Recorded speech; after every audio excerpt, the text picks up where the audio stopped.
guys, you know what time it is. It's your boy David at the Irish Hotspur, Ireland's #1 Spurs fan, Ireland's biggest Spurs fan, Ireland's biggest legend, bringing you the watch along for FA Cup third round, Tottenham versus Morecambe. I love the FA Cup.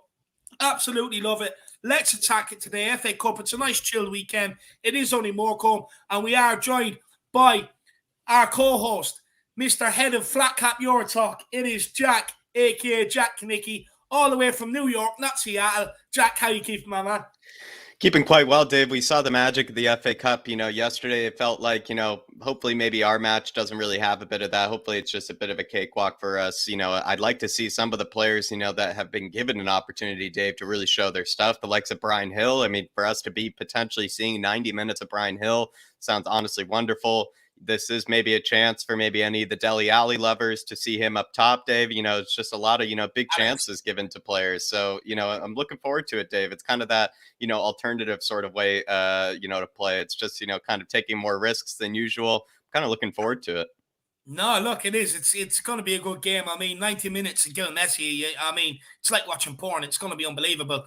But, of course, the team today, guys, it is Galini in goals, Doherty, right wing back, Roden, Tanganga, and Davies form the centre backs with Session at left wing back. It's looking like Winks and Lo Celso in midfield, with Ndombele and Gale providing where Son and Lucas usually play, with Dele Alli up top. But Lo Celso and Ndombele, that might change. We will wait and see. But Dele Alli, he did have time to get some more comb colours in his hair today. It's looking like absolutely brilliant. Fair play to him. But guys, where you can watch the game, I see people watching it. I mean, you don't want to watch it. Ideally, what you want to do, well, you do want to watch it, but ideally what you want to do is turn off the commentary and listen to us. If I'm going to be nice enough to tell you where you can watch it, hopefully you can't do that for us. But guys, you can watch it. It's over on Premier Sports too. So you can definitely watch it there for sure. With these, no dodgy streams, nothing like that. It is on Premier Sports too. But look, before we do get to kick off, and before I just turn off the camera and eat my jambon quickly for breakfast, we'll welcome some of the Harris Army in here. Honestly, I've been going since I woke up this morning. It's non-stop, but I love it. I mean, it's FA Cup weekend. The regular says, come on, you Spurs. Big up the regular. Celery Agent says, effing prawns, I tell yous. No, they're shrimps. Their nickname is the Shrimps, my man.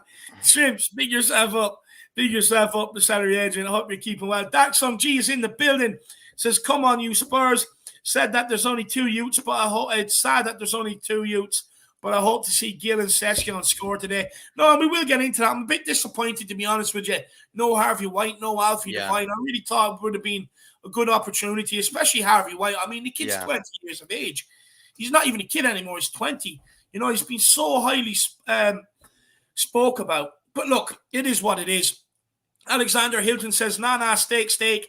And we all like steak. We are going to win by 1 goal more than you, Tottenham. Look, Tottenham's winning, my man. Tottenham's definitely winning. Bouchard says, up for Spurs, but guys, please, any thoughts on transfer? Nothing at the moment. Traore deal looks too silent as well. But what can we say? Up for the Spurs?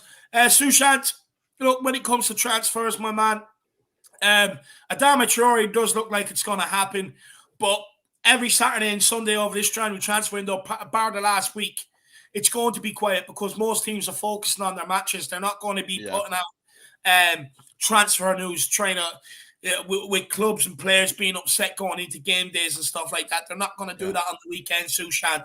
Basically, Monday to Friday is where the rumour mill really whips up, my man. Peter Kipp is in the building. He says, good team, who's up top? We reckon it could be Dele Alli today, Peter. We reckon Alex Davies is getting his wish, my man. Getting his wish. Moondog and Jay. The game is on Premier Sports 2, guys. Premier Sports 2. Dark Song G21 says Galini is missing from the lineup. Oh, yeah. No, I'll put it in now. That's my bad. My bad. Sorry about that. I was going to say, if Galini's missing, that must mean Hugo Lloris is starting. But no, I get what you mean, my man. Big up, Dark Song G. Really appreciate that, my man. Keeping us in check. Absolutely love that.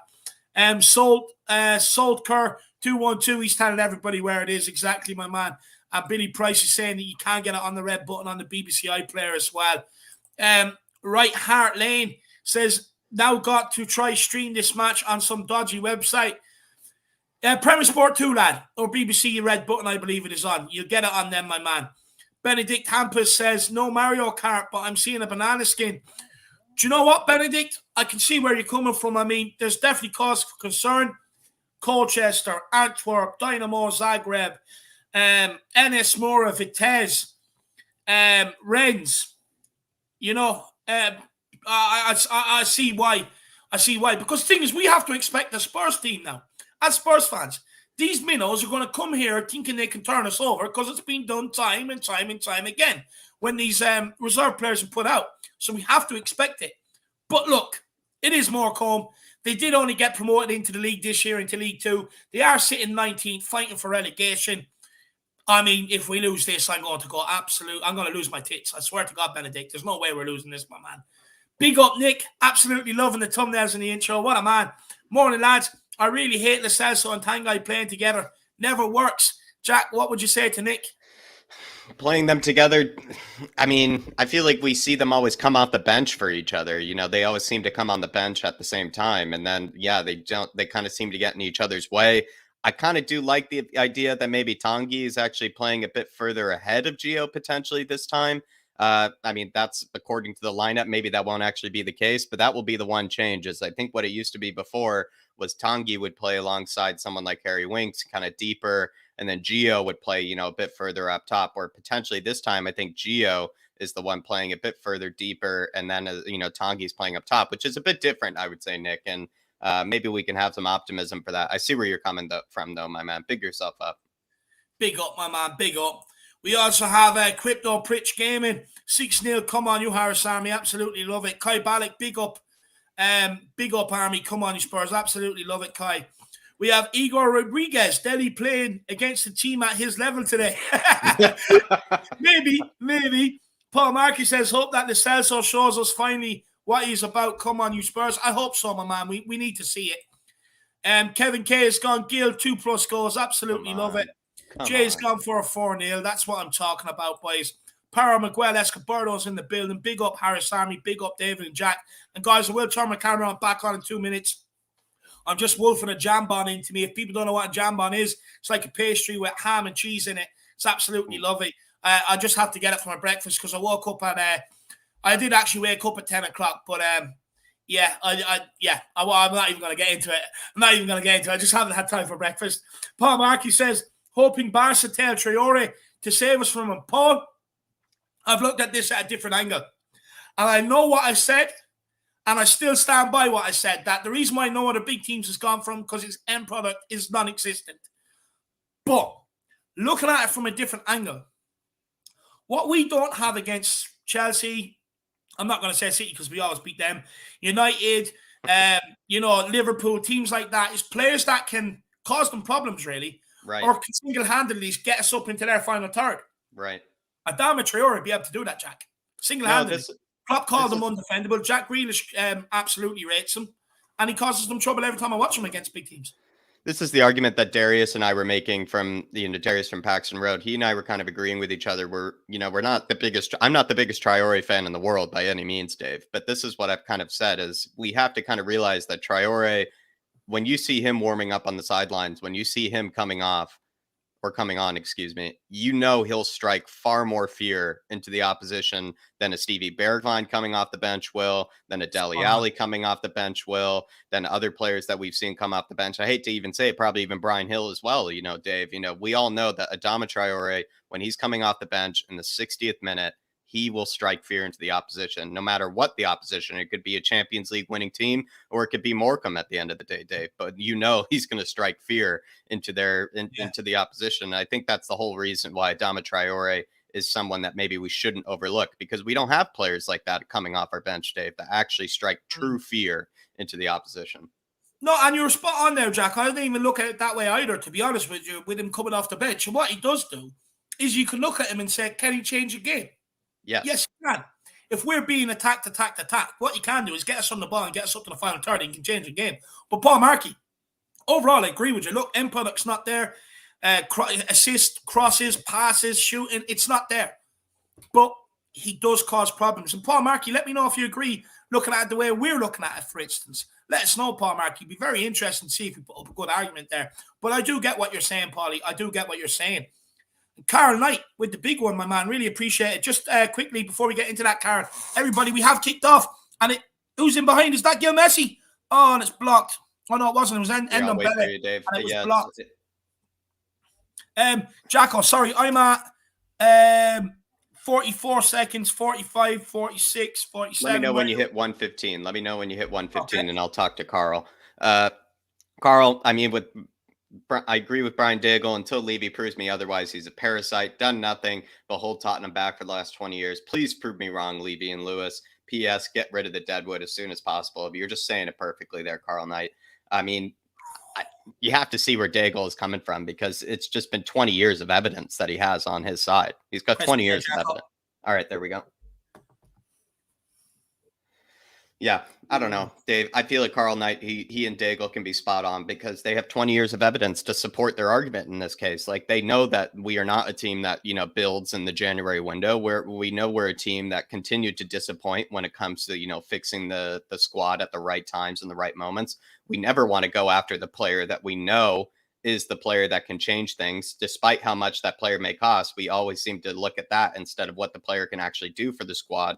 We seem to just get kind of, I don't know, Dave, we just want to find the cheaper deal. It's like going through the grocery store. You know what the better quality product is, but you try to go for something that's a bit cheaper, maybe just to save a buck. And that's exactly what Levy and Lewis do. And I don't know, I think just that's what Daigle and, Carl Knight are coming from. And I think they're well within their own right to come within that sort of viewpoint, because they have 20 years of evidence on their side, Dave.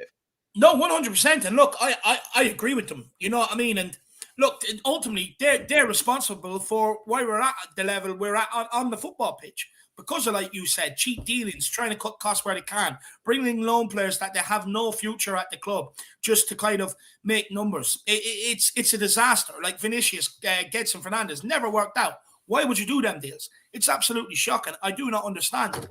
But what I will say is, I am one of them fans where it does come to every window.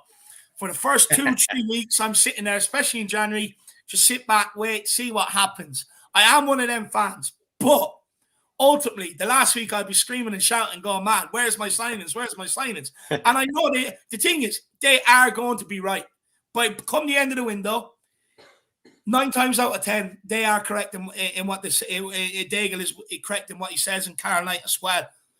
But, if anyone watched the debate that Mr. Daigle and We Are Tottenham TV done the other day, absolutely fascinating debate. Yeah. I do think if that debate happened, say, the 27th of January, it would have been a complete different debate. It wouldn't have even been a debate. Ben even said it himself on the pre-match bump-up that he would have been on Brian's side. But I do agree where Ben did say, look, this month is a tough month. We've got Chelsea with another 2 games against Chelsea, Leicester thrown in between, and a North London derby. We do have to get behind the boys in terms of the team for the rest of this month. Give Paratici and Conte a bit of time to cook and see where it goes. But ultimately, Carl Knight, I mean, I'll be sitting here on the 1st of February fuming. So I absolutely get it. I absolutely get it, Carl Knight. Let's just welcome a few more people in. We have Joseph Shepherd. Big up, Joseph Shepherd. I don't know if Morecambe are any good, but this lineup scares me. These players are lazy and not very good. What I will say, Joseph, it's been a very good start. And the Belly getting into the box early. And from the resulting corner that he won, Ben Davies nearly scored from it. So it is a good start. It does look like the application and the attitude is there from the off, which is good to see, my man. And Jason, Brian Hill is looking beautiful out there as well. He's had some good moments as well. So I would say, yeah, I mean, they seem to be in control, but definitely, Joseph, I see where you're coming. I don't usually correct you, but I have to on this one. It's Gil Messi, lad. It's Gil Messi. You have to get the title, my man. You have to. Jason Fox says, it's not easy to get rid of our deadwood, though. No, it's not, considering nobody wants them. Definitely not. Who else have we got? Elias is in the building. Big up. We've got Chris and TTV Borg asking where they can watch the games. Guys, it's on Premier Sports 2. Premier Sports 2 is the channel you're looking for if you want to watch the game. Daryl Denton says we could sell players if Levy lowers his hugely high prices. Yeah, that too. There is that factor, 100%. Jamie Gitt says we can do this, we can do this, we can definitely do this. He's trying to talk himself into it. Of course we can. Of course we can. Believe, brother. But I look, I completely get people's degree of skepticism coming into the game. I mean, I'd be worried if you didn't have a degree of skepticism coming into the game. Like I said, we've seen these results happen time and time again, and the players themselves, weren't motivated for these games. I mean, but like it's part and parcel of getting through a whole season. You have to play these sort of games, so you should be motivated. But big up. Regular says search up Tottenham versus Morecambe. Dara says forget Grealish. Super Jan said the only player he would sign for Spurs is Adama. Interesting. Very interesting. John Fitzpatrick says, big up, Paul. Big up, John. I hope you're keeping well, my man. I hope you're keeping well. Montasir Ali's in the building. The mighty Dave and Jack making Spurs great again. Come on, you Spurs. Let's do this thing. Really appreciate that, my man. Really appreciate that. Paul Markey doesn't agree with us, lad.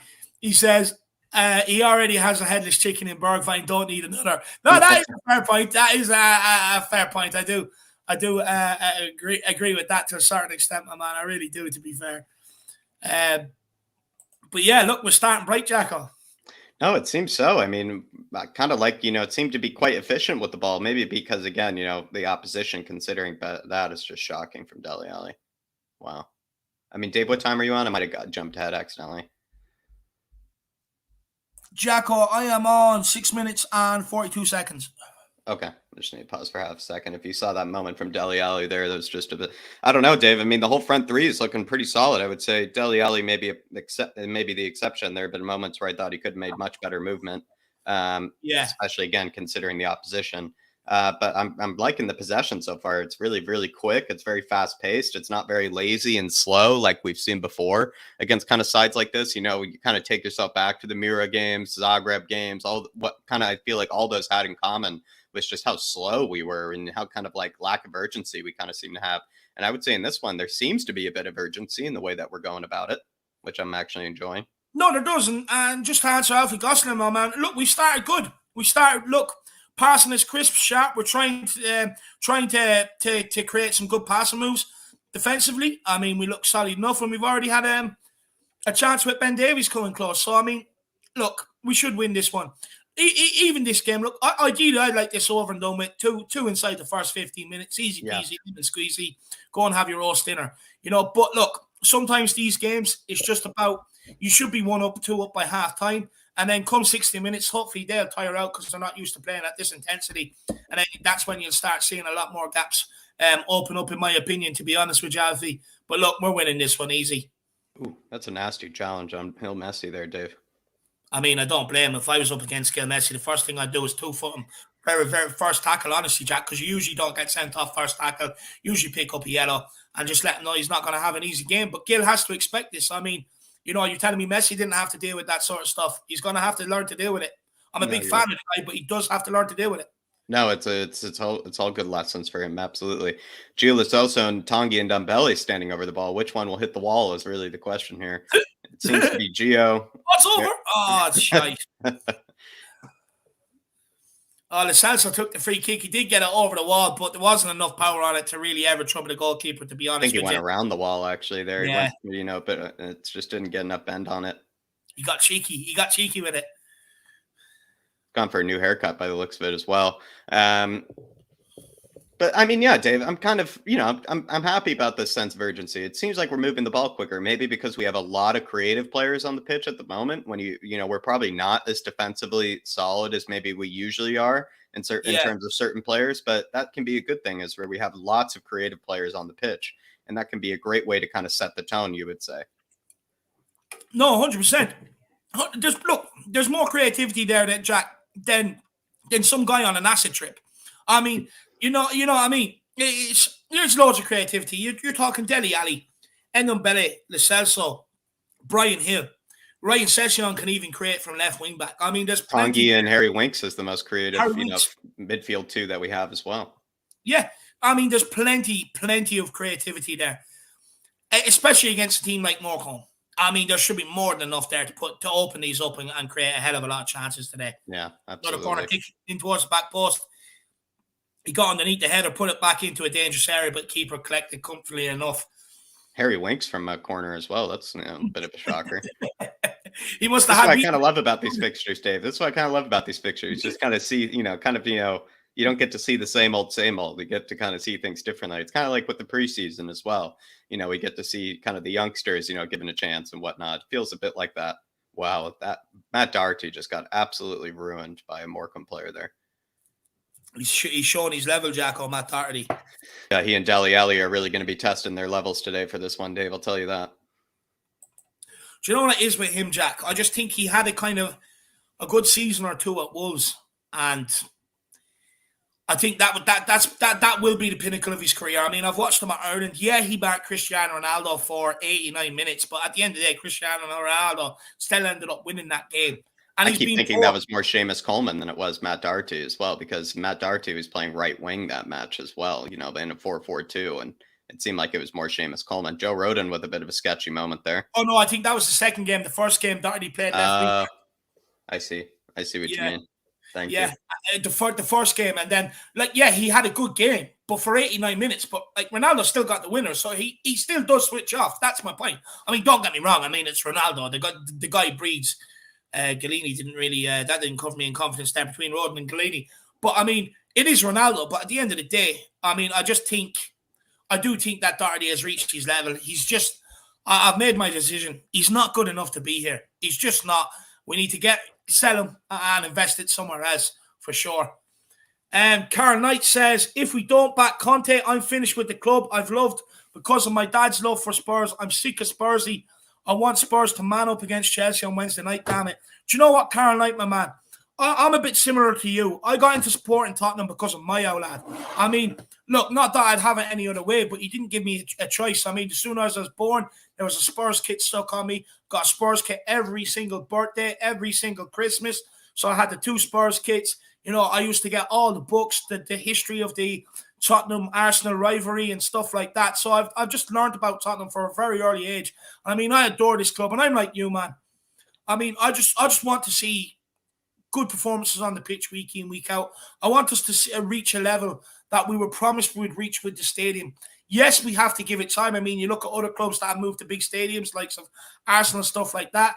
There is an adaptation period in terms of finances, crowd, players, stuff like that. But, I mean, just open your checkbook. It's all we want, man. Just open the checkbook, get in the players, look, I'm being reasonable this window. 2 players, 1 or 2 on pre-contract signings ready for the summer, and then go again in the summer and add to that. Because, look, we can all sit here and we all know that we do need investment into this squad, Karen. But look, what I will say to you is don't ever give up on the club, my man. I know, look, I feel like at times, Jack has felt like it at times, loads of people have felt like it at times, especially under Nuno. But we've got Conte. Now is the time. Now is the time, man. Just stick by the club. I know you will anyway, Carl. I know you're just angry at the transfer window. But big up, Carl. Jack, anything you'd say to Carl, my man? No, Carl, I would just say, you just can't. I mean, you can even when you think about it, just somewhat seriously, you just kind of realize just how boring it would be to be, a fan of another club. I mean, some people, are saying, oh, I used to live at Brighton, at one stage, maybe I'll become a fan of Harry Potter, down south. It's just, I mean, you'll just get sick of it. You just get sick of it quick, Dave. You just get sick of it quick. And I just feel like, Spurs, they may cause you pain, but they also give you that, I don't know, Dave, that entertainment factor, that bit of kind of, living on the edge, kind of feeling Spurs do. And that's what I kind of love probably most about them is we struggle. We have great moments, and then we have some really poor moments as well. And I think that's what being a football fan is all about, to be honest. Brian Hill is just getting assaulted out here, by the way, as well, Carl, which I'm not enjoying. But Carl, I see where you're coming from. I know exactly where you're coming from. Believe me, you got 20 years of evidence on your side with this parasite that's been in the building. I just hope that maybe he does, for once in his life, maybe just shake out the wallet, maybe just shake out a few, maybe 60 million that he's been holding up to maybe buy a new yacht. And potentially, that could go towards maybe a great player that could actually take this club into top 4. Because if we make the right signings this window, Carl, we could probably get into top 4, potentially top 5 as well, if we make the right sort of quality signings, not 15 million pound signings, not 13 million pound signings that are, taking a chance, real quality signings for whatever the price it takes in order to get, the good quality into the building and also to kind of shake up the dressing room a bit. So, Carl, hopefully it can happen, my man. Oh, Morecambe nearly got in there. Big up, Carl. Big up, my man. It definitely will happen. And stick with the club, man, and stick with us, brother. We'll keep your love for the club going, that's for sure. Tottenham looking to try and get out of their own half here. Morecambe do have us pinned back a little bit at the moment for the last minute or two. Can we turn? Oh, that's way too easy. He's just walked by two midfielders there. Well picked up though, and a loose touch, and it's gone out for Tanganga getting stuck in twice there. That's good to see. It's good to see him getting stuck in twice. Also, Dave, he did really struggle at the right side center back, last time out. So it's good to see that, he's playing a bit better for this one. I would say he saved us from 2 moments right there. So well done to Tanganga. Oh, well done, Dele Alli. Good Tottenham move here. Another heavy touch. I think that was by Ben Davies. Ben Davies there. Ben Davies, heavy touch, poor heavy touch. If it was better touch, he was in there. John Fitzpatrick says, do you believe this whole story Levy's flying out to Lewis to sanction the war chest? I'll be honest with you, I don't. I mean, you could just phone him, email him, Skype him, FaceTime him. I mean, you name it, you can do it. You don't need to fly out there and sanction the war chest. But what I do believe he's out there for is because there was rumours circulating that potentially there could be investment coming into the club. Done. And we're not sure. Oh, Tottenham are in here down the right-hand side. It's Gil Messi. He's looking beautiful out there. He is. Poor Dave. shot. I mean, Hill Messi. He's just absolutely gliding by players here. He's just gliding by players. I would say, I know we have the bias here, Dave, but I think if I really were to take it out, I think Hill has been the best player on the pitch so far. No, he has. He has. And look, it's what I come to expect. I mean, I know a baller when I see it, and that's why I nickname him Gil Messi. I know this guy, John, gets onto me about it. I know. But look, in the long run, he is going to be absolutely quality, and that's why I've given the nickname early, John, because I want to be on it first, my man. I want to be on it first. But, John, back to what it's a corner kick, and it's just gone across 6-yard box, and no one challenging for it. They all went beyond the ball. A good opportunity there, a good ball into the box. But, John, what we were talking about is I do believe that if he's gone all the way out to the Bahamas right now, there has this rumours of investment from Forest Lee has to be true, because he would have went out there purely to put a presentation in front of the guy, is my belief. It doesn't make sense that he goes out there just for a war chest, for transfer money. Yeah. Like I said, there's plenty of other. I mean, he could send him a letter and get it back by the time he gets over there and get back. You know what I mean? There's plenty of other ways he can do it. FaceTime, modern technology, everything else. So I would say it's kind of more to do with, actually, I would say investment coming into the team, Jacko. No, I think it has something to do potentially with a big investor that might be taking a huge share potentially out of, what Enix have. Maybe, that, because we all know that Enix have a huge majority sharehold in Tottenham Hotspur. I think it's something well over 80%, I believe, Dave. So maybe potentially there could be someone coming in that might buy potentially 20%, you might say, of that share of maybe Tottenham Hotspur, someone that will come in with some major investment that will, maybe ask for maybe a big board seat, maybe ask for a bit of, kind of influence on the club, and also maybe help out with a bit of the, the transfer budget. And I think that would be a great opportunity for us. I agree with you, for him to go all the way over to the Bahamas just to ask for a bit of, kind of something out of the piggy bank from Lewis seems a bit kind of ridiculous. But I maybe in his defense, though, Dave, it probably has to do with this potential investor, but also has to do with, I'll tell you, Dave, this time of year, there's no better time to be in the Bahamas this time of year. So, that could also be the reason. Maybe, Daniel Levy's just taking a cheeky vacation. maybe he is, Jacko. Maybe he wants to top up the tan. Who knows? Who knows? But I absolutely love that. Paul Markey says pace has slowed, letting the Shrimps get into the game. We were, but we're back up in their half now, my man. So we are, Paul Markey. But I agree with you. The pace was starting to slow down there for a couple of minutes. Wembley 1 says John Fitzpatrick, exactly, no doubt in Gil's skills, but physically he's currently more suited to the under-16s. Guys, lots of people said that about Luka Modric. The guy went on to win a Ballon d'Or. Not all about muscle. Not always about muscle.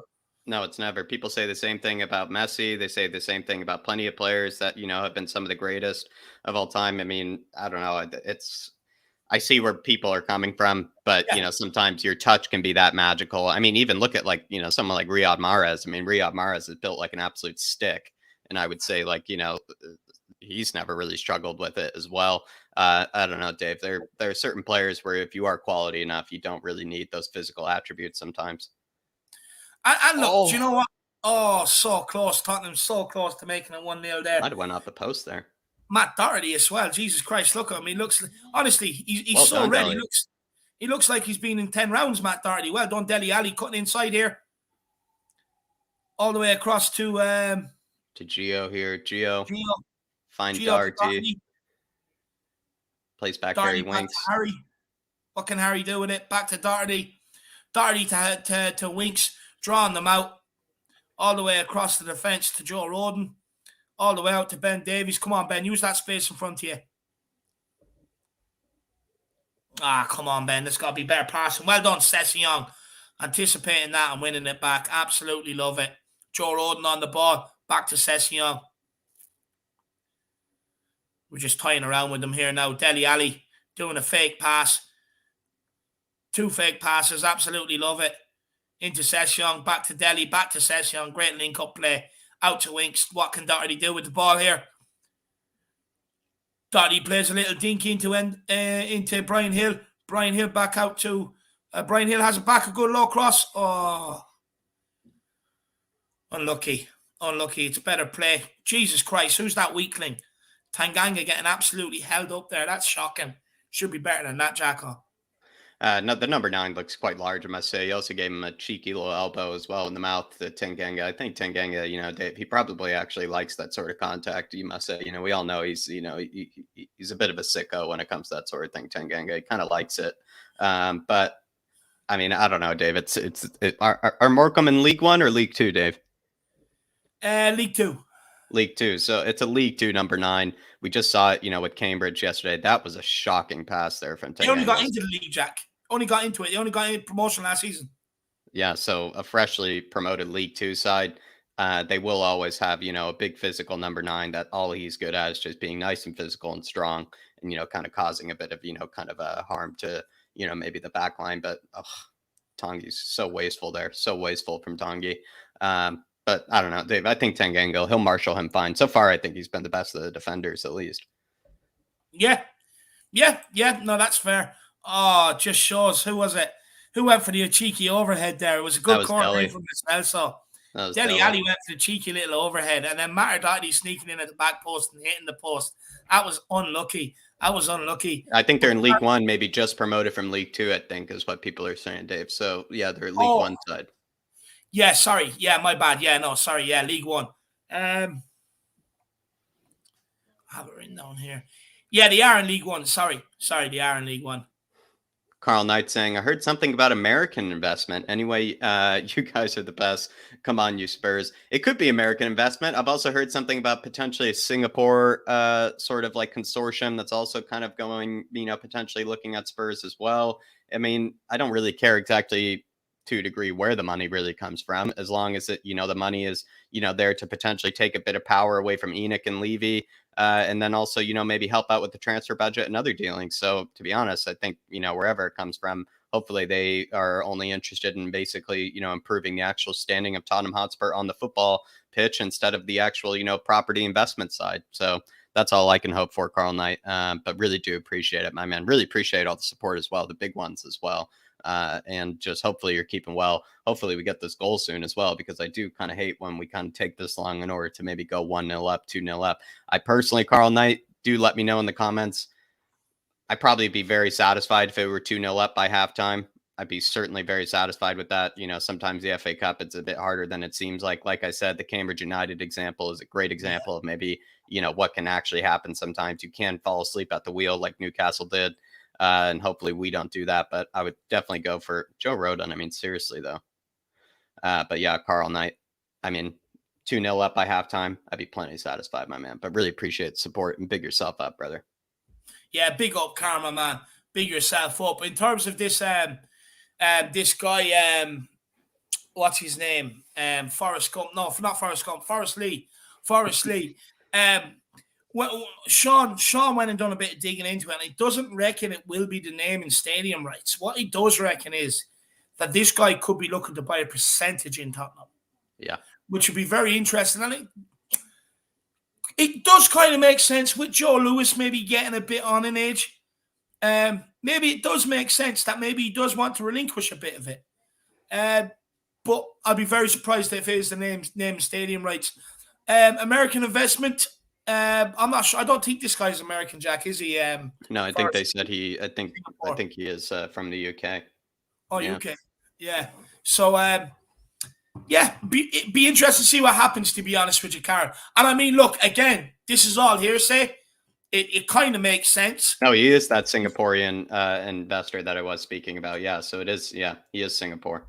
He's from Singapore. So, definitely a lot of money in that country. So, it could be very, very interesting, I must say. And hopefully, like we said, if he's just buying a share or, some percentage of, the actual Tottenham Hotspur football club, and that means that could be more money going towards, transfer budget. That means, Enoch and Levy will have a bit of burden taken off of them. Even though they've never sweated when it comes to owning this football club, it would take a bit of burden off of them. And, those are all good things at the end of the day.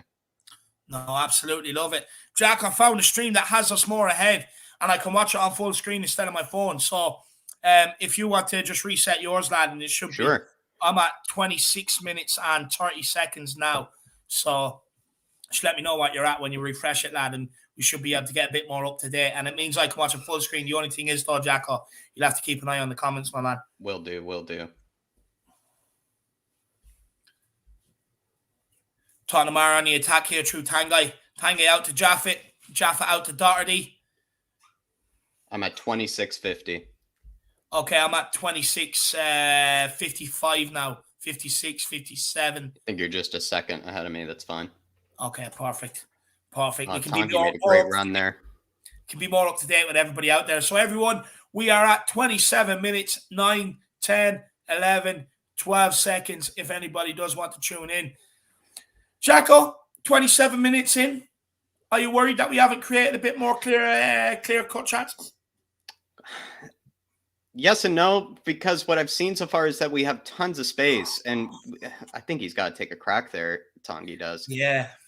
I feel like, Dave, but I'm not so worried because it feels like we have tons of space and tons of open pockets, tons of half spaces that have been taken up. I mean, we're sometimes really close in front of their 18, and it's not like you're staring at a pure wall, in front of their 18, like we have, at Southampton, we have with, Watford. It feels like this is...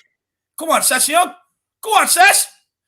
Oh, he's done all the hard work. Why didn't he go for it himself? He tried to be greedy and late, or ungreedy and late off to Lascelles. So how does that get blocked, though? Gio, I mean, you got to lift that off the ground a bit more. Yeah. I mean, that did not look like that should have been blocked. I should have went for it on his right foot. He wasn't comfortable. He should have went. It looks fine on his left, but he hit it on the floor by the looks of it, and then it just got blocked. And you could easily just have all day to set that up and hit it, upper V's, Dave. So I don't know. It's just sometimes, I guess Gio's finishing this year, as we all know, he probably could have 2 or 3 goals, this season if he had better finishing. Oh, 100%. He could have Jack, he could have about 5 goals by now. I mean, his finishing is absolutely crap. And I agree with you. It's a shocking effort. Session should have just been greedy and went for himself on his right peg. But you know what? Credit to Morecambe. What I have noticed is that their midfield is sitting right on... Not that they're sitting right back on their 18, but where their defence, whatever line their defence takes, the midfield is only about 5-6 yards ahead of them, forming another line. And they may not necessarily be dropping right onto the box. I mean, they are trying to squeeze the pitch up a little where they can. But look how close that midfield is to the defence. We need to start putting them in behind, start turning them. Completely agree, Dave. Dark Sun G saying Shrewsbury already up 1-0 on Liverpool. Come on! The magic of the FA Cup. The magic of the FA Cup, Dark Sun G. This is what, we'd like to say, it's easier said than done, to kind of roll over these teams. Oh, Tanguy almost went for an embarrassing little meg there. But he is getting kind of bullied by that player over there, their right back. But Dave, to answer your previous question, I would say yes, I'm worried, but I just feel like the way that the attacking play, the way that the patterns have been, of the way that we've been creating, it just makes me feel like we do look like, I don't know. It just, wow, that's just shocking. Tanganga's getting beaten there. But I don't know, Dave. It just seems like we're making some beautiful attacking patterns. There's lots of open space for certain players, especially Brian Hales seems to be our main creator at certain stages as well, which I think is a great sign. So I don't know, Dave. Just from what I've seen, yes, maybe it might be a bit of a snooze fest for some. Play. Come on, Gil Messi. Come on, son. He plays in Session. Oh, Session slips when he went for the cross. Unlucky. Good move. Sorry, Jack. Sorry. No, yeah, beautiful, Dave. I was just a second behind there. And I don't know, Dave. I just feel like that's a great example of us picking up some great sort of attacking play, some great attacking patterns, which is why I'm not so concerned about us maybe having not scored yet. It just seems Yeah, like little moments like that, little attacking patterns like that, and movements make me feel quite confident that we will grab that goal.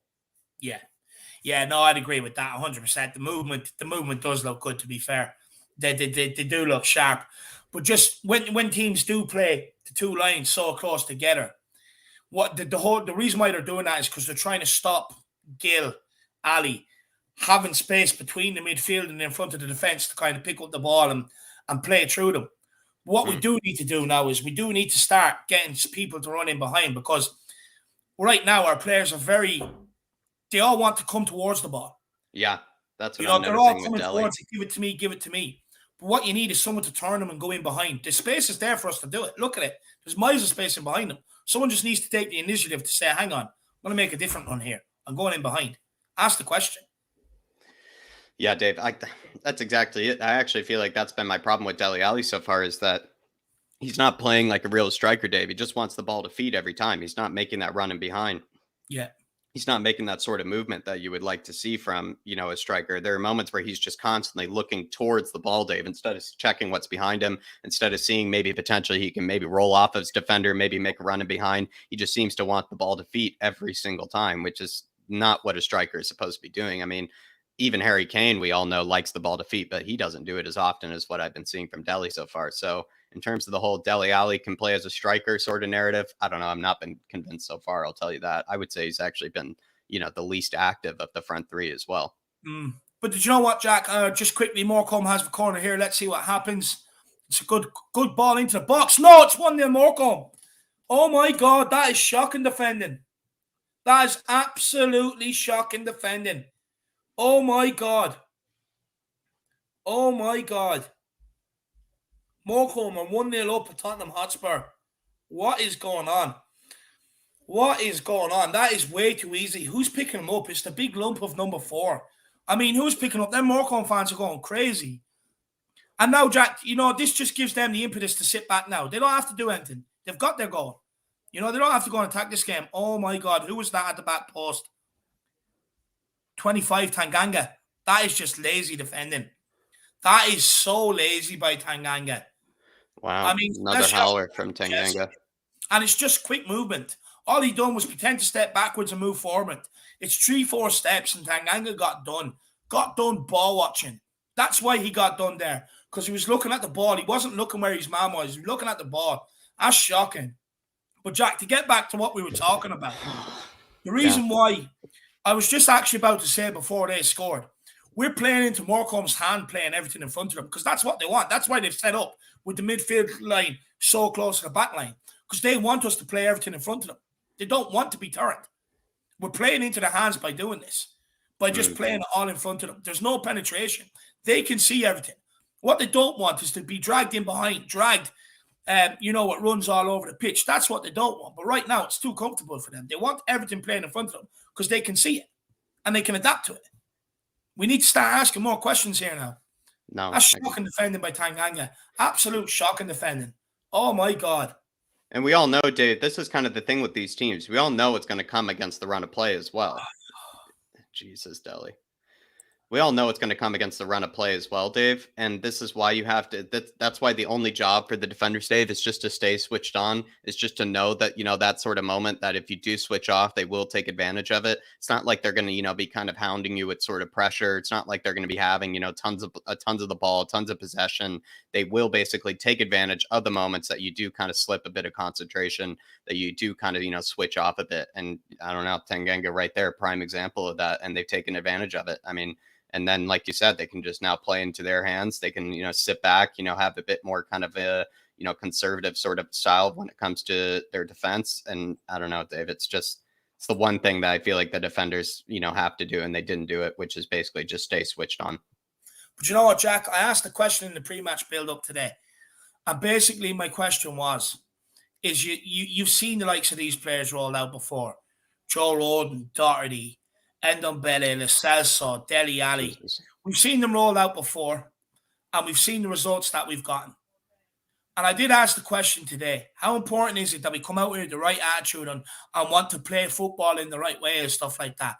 Because results like this happen, and there's no, don't get me wrong, I mean, I know we've been on top of them, but we haven't created anything. And that's been our problem against the likes of NS Mora, Vitesse, Rennes, games last season against Antwerp and all. You can have all the ball you want, but we can't create anything because no one wants to run in behind. Nobody wants to run in behind.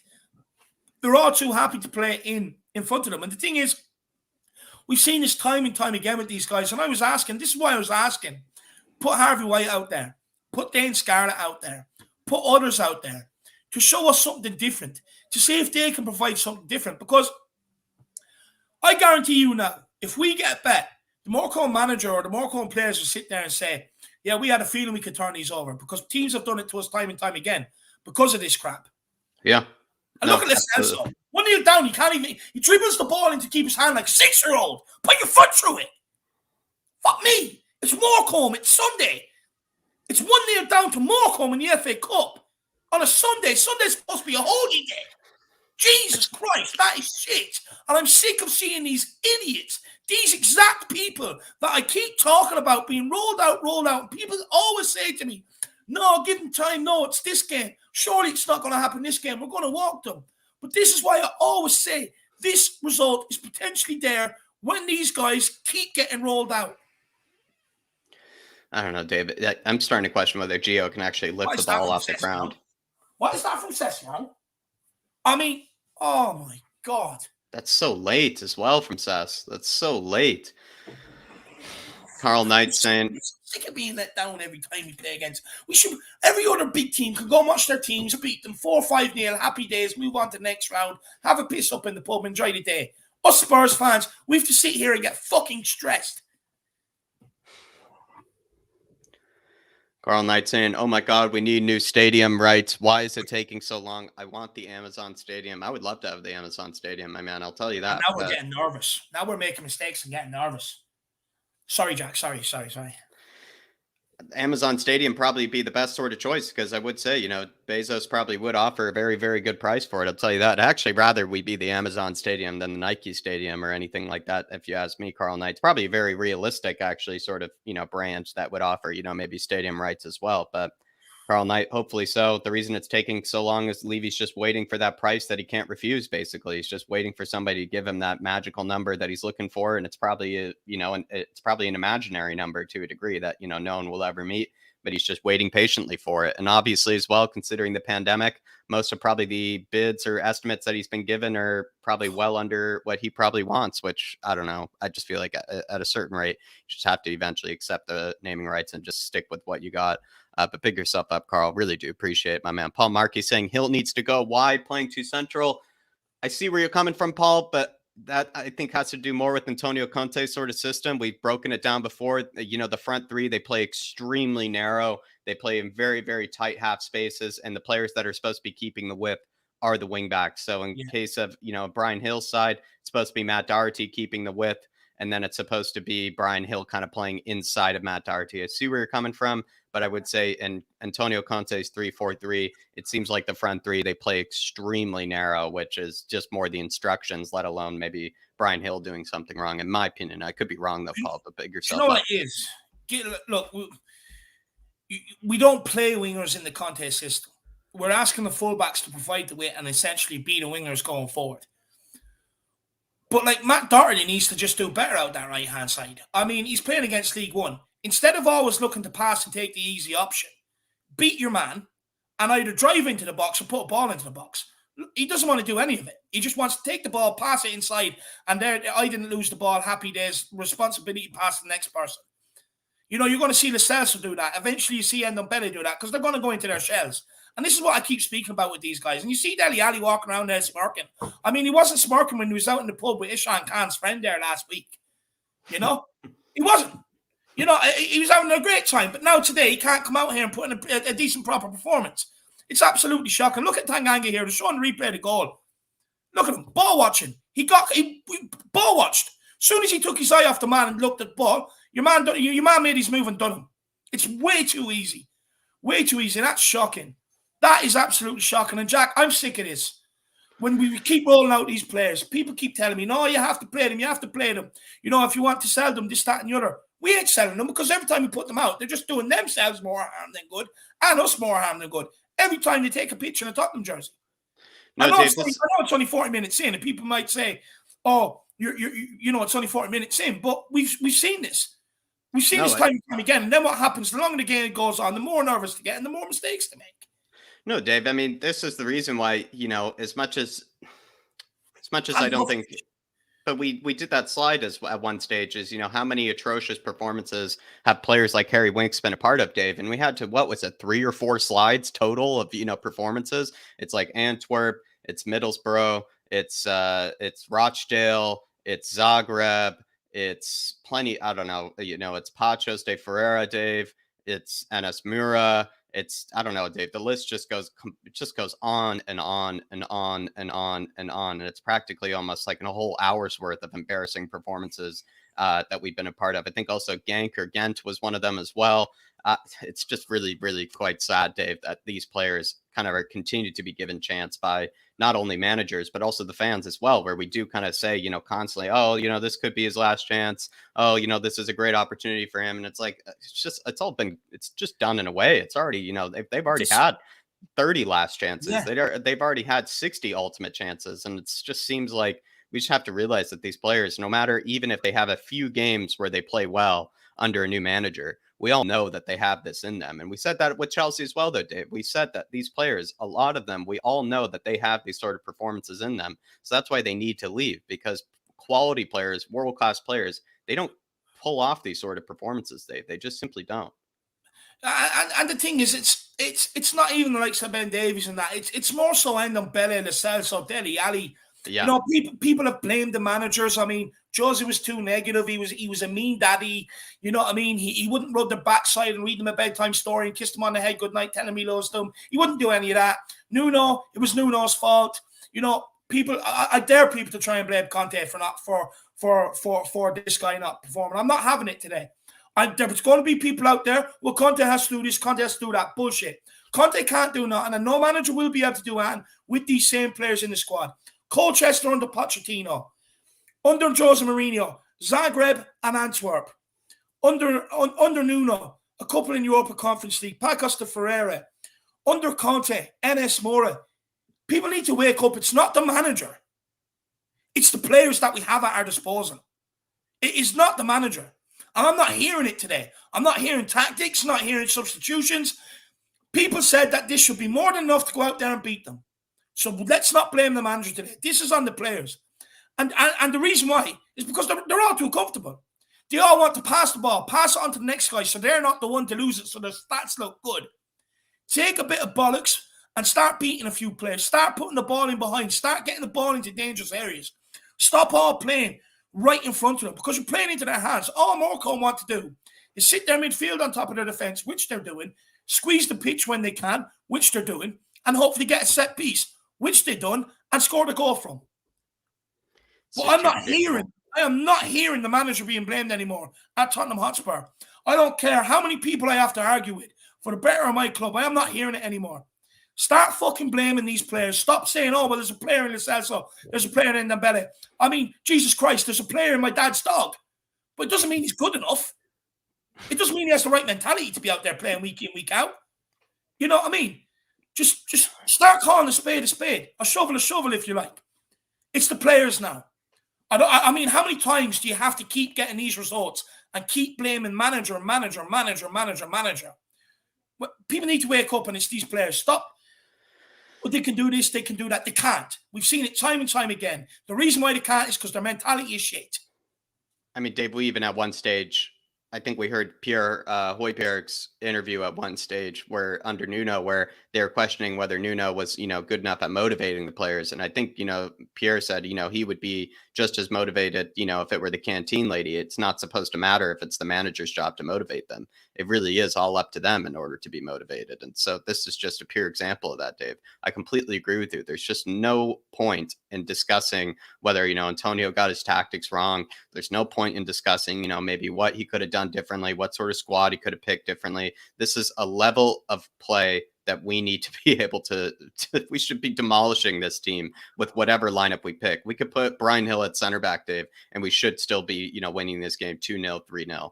at a certain And rate. It has another thing nothing I to want to do with say, what the manager does. The manager just shows up and he picks the right players. He puts in the squad, and they should just be able to do the work. But yet they can't. They want to make it hard on themselves. They want to make it difficult. And that's probably just because, Dave, like you said before, it's on their track record. They are just Jack, so capable of these sort of performances.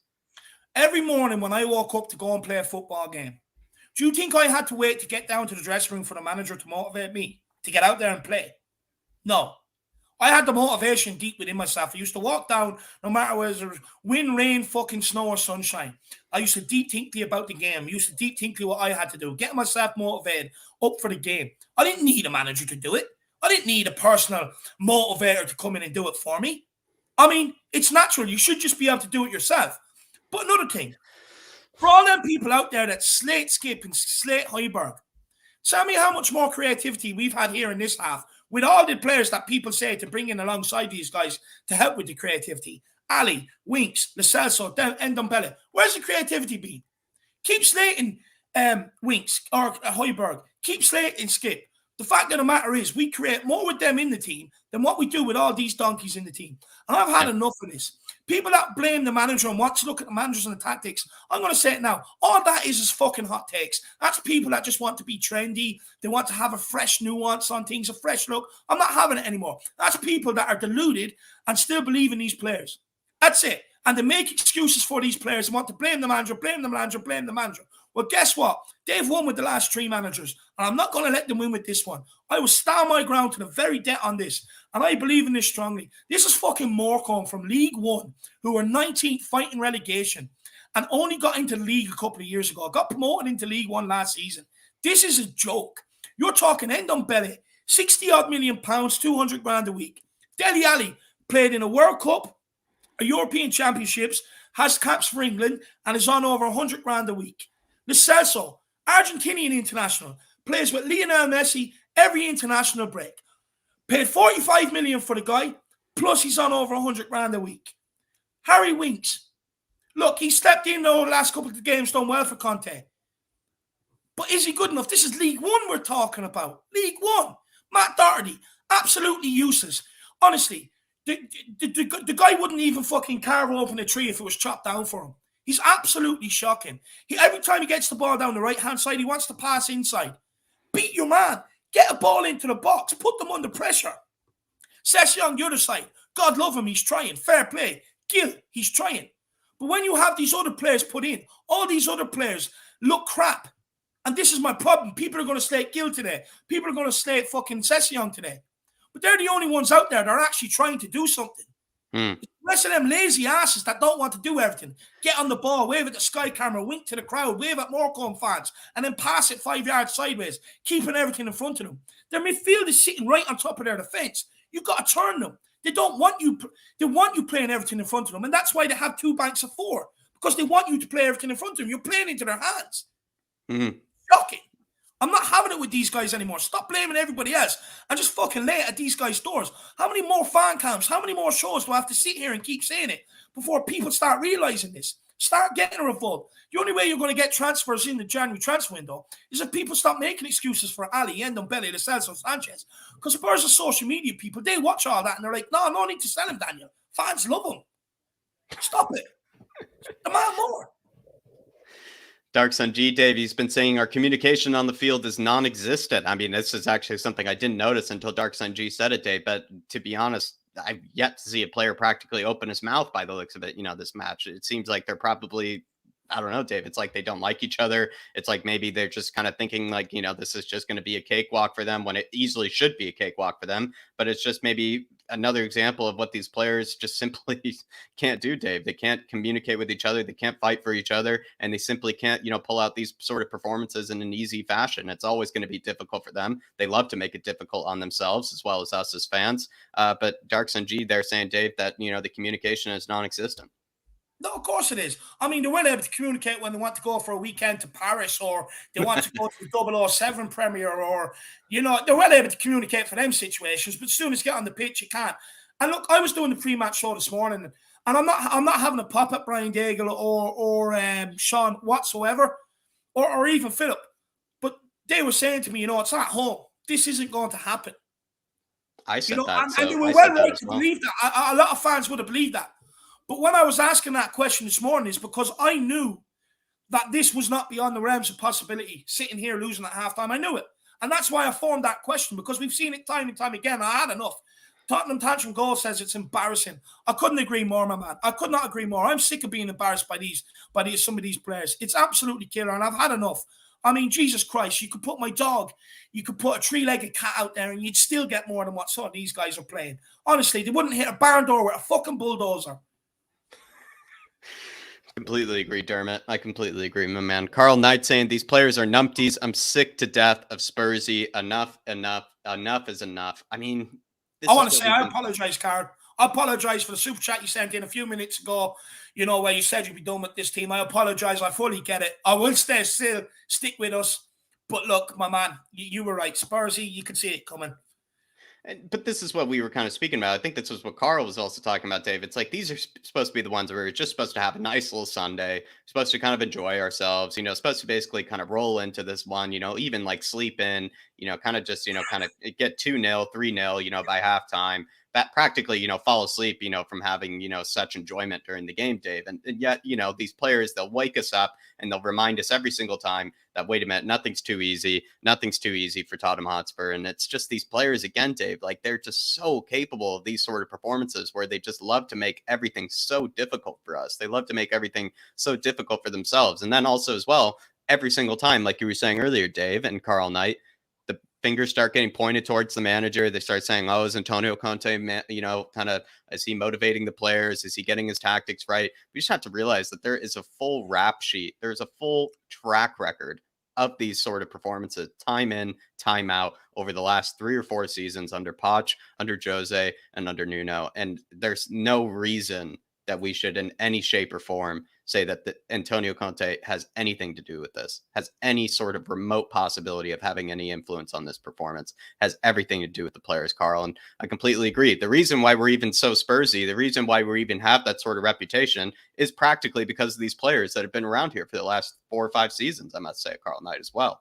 So I completely agree with you, my man. And also, I'd like to apologize as well, like David said, because seriously, I mean, I don't know. I see where you're coming from. A more rational man would not be a Spurs fan if they were watching this. No, I agree with you, my man. I agree with you. The old lad says this game should be shown on Disney Plus. Fucking right, it should. Should be shown on Comedy Central. Look, I know I'm repeating myself, but I'm going to keep doing it. I don't want to hear any more about these players. I really don't. I'm fed up. I've had enough of them. Even if we come back and win this game today, and I've even said it before today, I'll wash my hands with them. And people need to start doing the same. I mean, I get it. They're human beings, and people say you can't be mean to them, this, that, and the other. Or what about their mental health? Well, they're affecting my mental health with their shit performances. How about that? I'm sick of them affecting so many Spurs fans' mental health. So many with their crap performances, making us lose games like this. They want to be treated like humans, act like a human on the pitch instead of a fucking robot. Yeah. Jerome saying this is Mura all over again. Another embarrassment.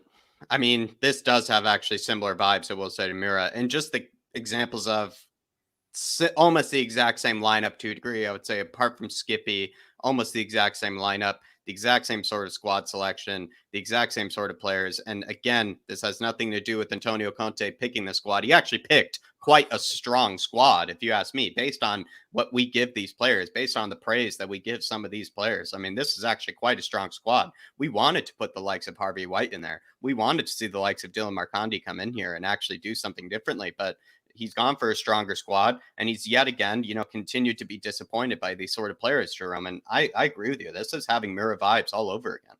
But Jack, people, look, I've been asking for this time and time again. Stop persisting with these guys. We're not going to see any different. The same thing's going to keep happening. Bring in the youths. Now, people say to me, but you can't rely on youths. You can't do this. You can't do that. No, I get it. You can't rely on them consistently week in, week out. But can you rely on these other idiots out here, full international players? Can you rely on them week in, week out to perform? No, you can't. So, and this is why I keep saying, I would much rather give the opportunities to players who have come through the academy and will want to at least take their opportunity when given to them. Not guys that take their opportunity for granted. And that's what Ndombele does, Ali does, Lo Celso. They take it for granted. I mean, Harvey White is a kid who's 20 years old. He's been loaned out. He's been talked about since he's about 14 in the academy. He's left-footed. He's a set-piece specialist. Takes corners, takes free kicks. He can play left-back, play centre-back. You're telling me, and great, by the way, he's a great passer of the football as well. You're telling me he wouldn't have offered more today than what any of them have offered me in the first half. And this is why I keep saying, give the youngsters the chance because they will appreciate it. I can accept losing knowing that we had youngsters out there and they've appreciated the chance and God loved them, they've tried. But what I can't accept is losing when I see these idiots rolled out week in, week out in games like this and not giving a shit about wearing that badge. They take it for granted. And this is why I'm going to keep parroting. McCandy, yeah, it's Premier League too, but bring him in, give him a chance. Harvey White, Alfie Devine. I mean, you don't know if they're good enough until you play them. But on heart alone, you will get more out of them on a pitch than what you're seeing from these guys. And they will put in better performances and that will transcend on the pitch. I can guarantee you that. I can guarantee you. Yeah, I completely agree, Dave. I completely agree. I'm also, though, just... But we put Dane Scarlett as well, though, in these sort of situations where he's played, alongside these players and almost kind of spoils, I feel like these sort of players. It actually it's almost like rotting, kind of the barrel with kind of bad apples, Dave, I must say. So I'd rather, like you say, I'd almost rather just roll out almost a whole squad of, younger, under 23 players. That way, since they play with each other, they're familiar with each other and they all know what's at stake in terms of their own improvement and in terms of their own development. They would actually know what it means to them compared to maybe just chucking one of them in there alongside, these sort of players. I don't think that would help them. I think you actually have to go for almost a full squad of them, if you ask me. Dark Sun G said, sorry, just quickly. I know that they're piling up, but I'm furious. And I just want to ask you this one question. Ndombele tonight. Do you think he's going to go home? Lo Celso, Dele Alli. Do you think they're going to go home and think about their performance? Whereas if we had a Harvey White out here in the day and Alfie Devine, Dane Scarlett, people like that, even if we don't win the game, who do you think's going to go home and think about the game and the performance?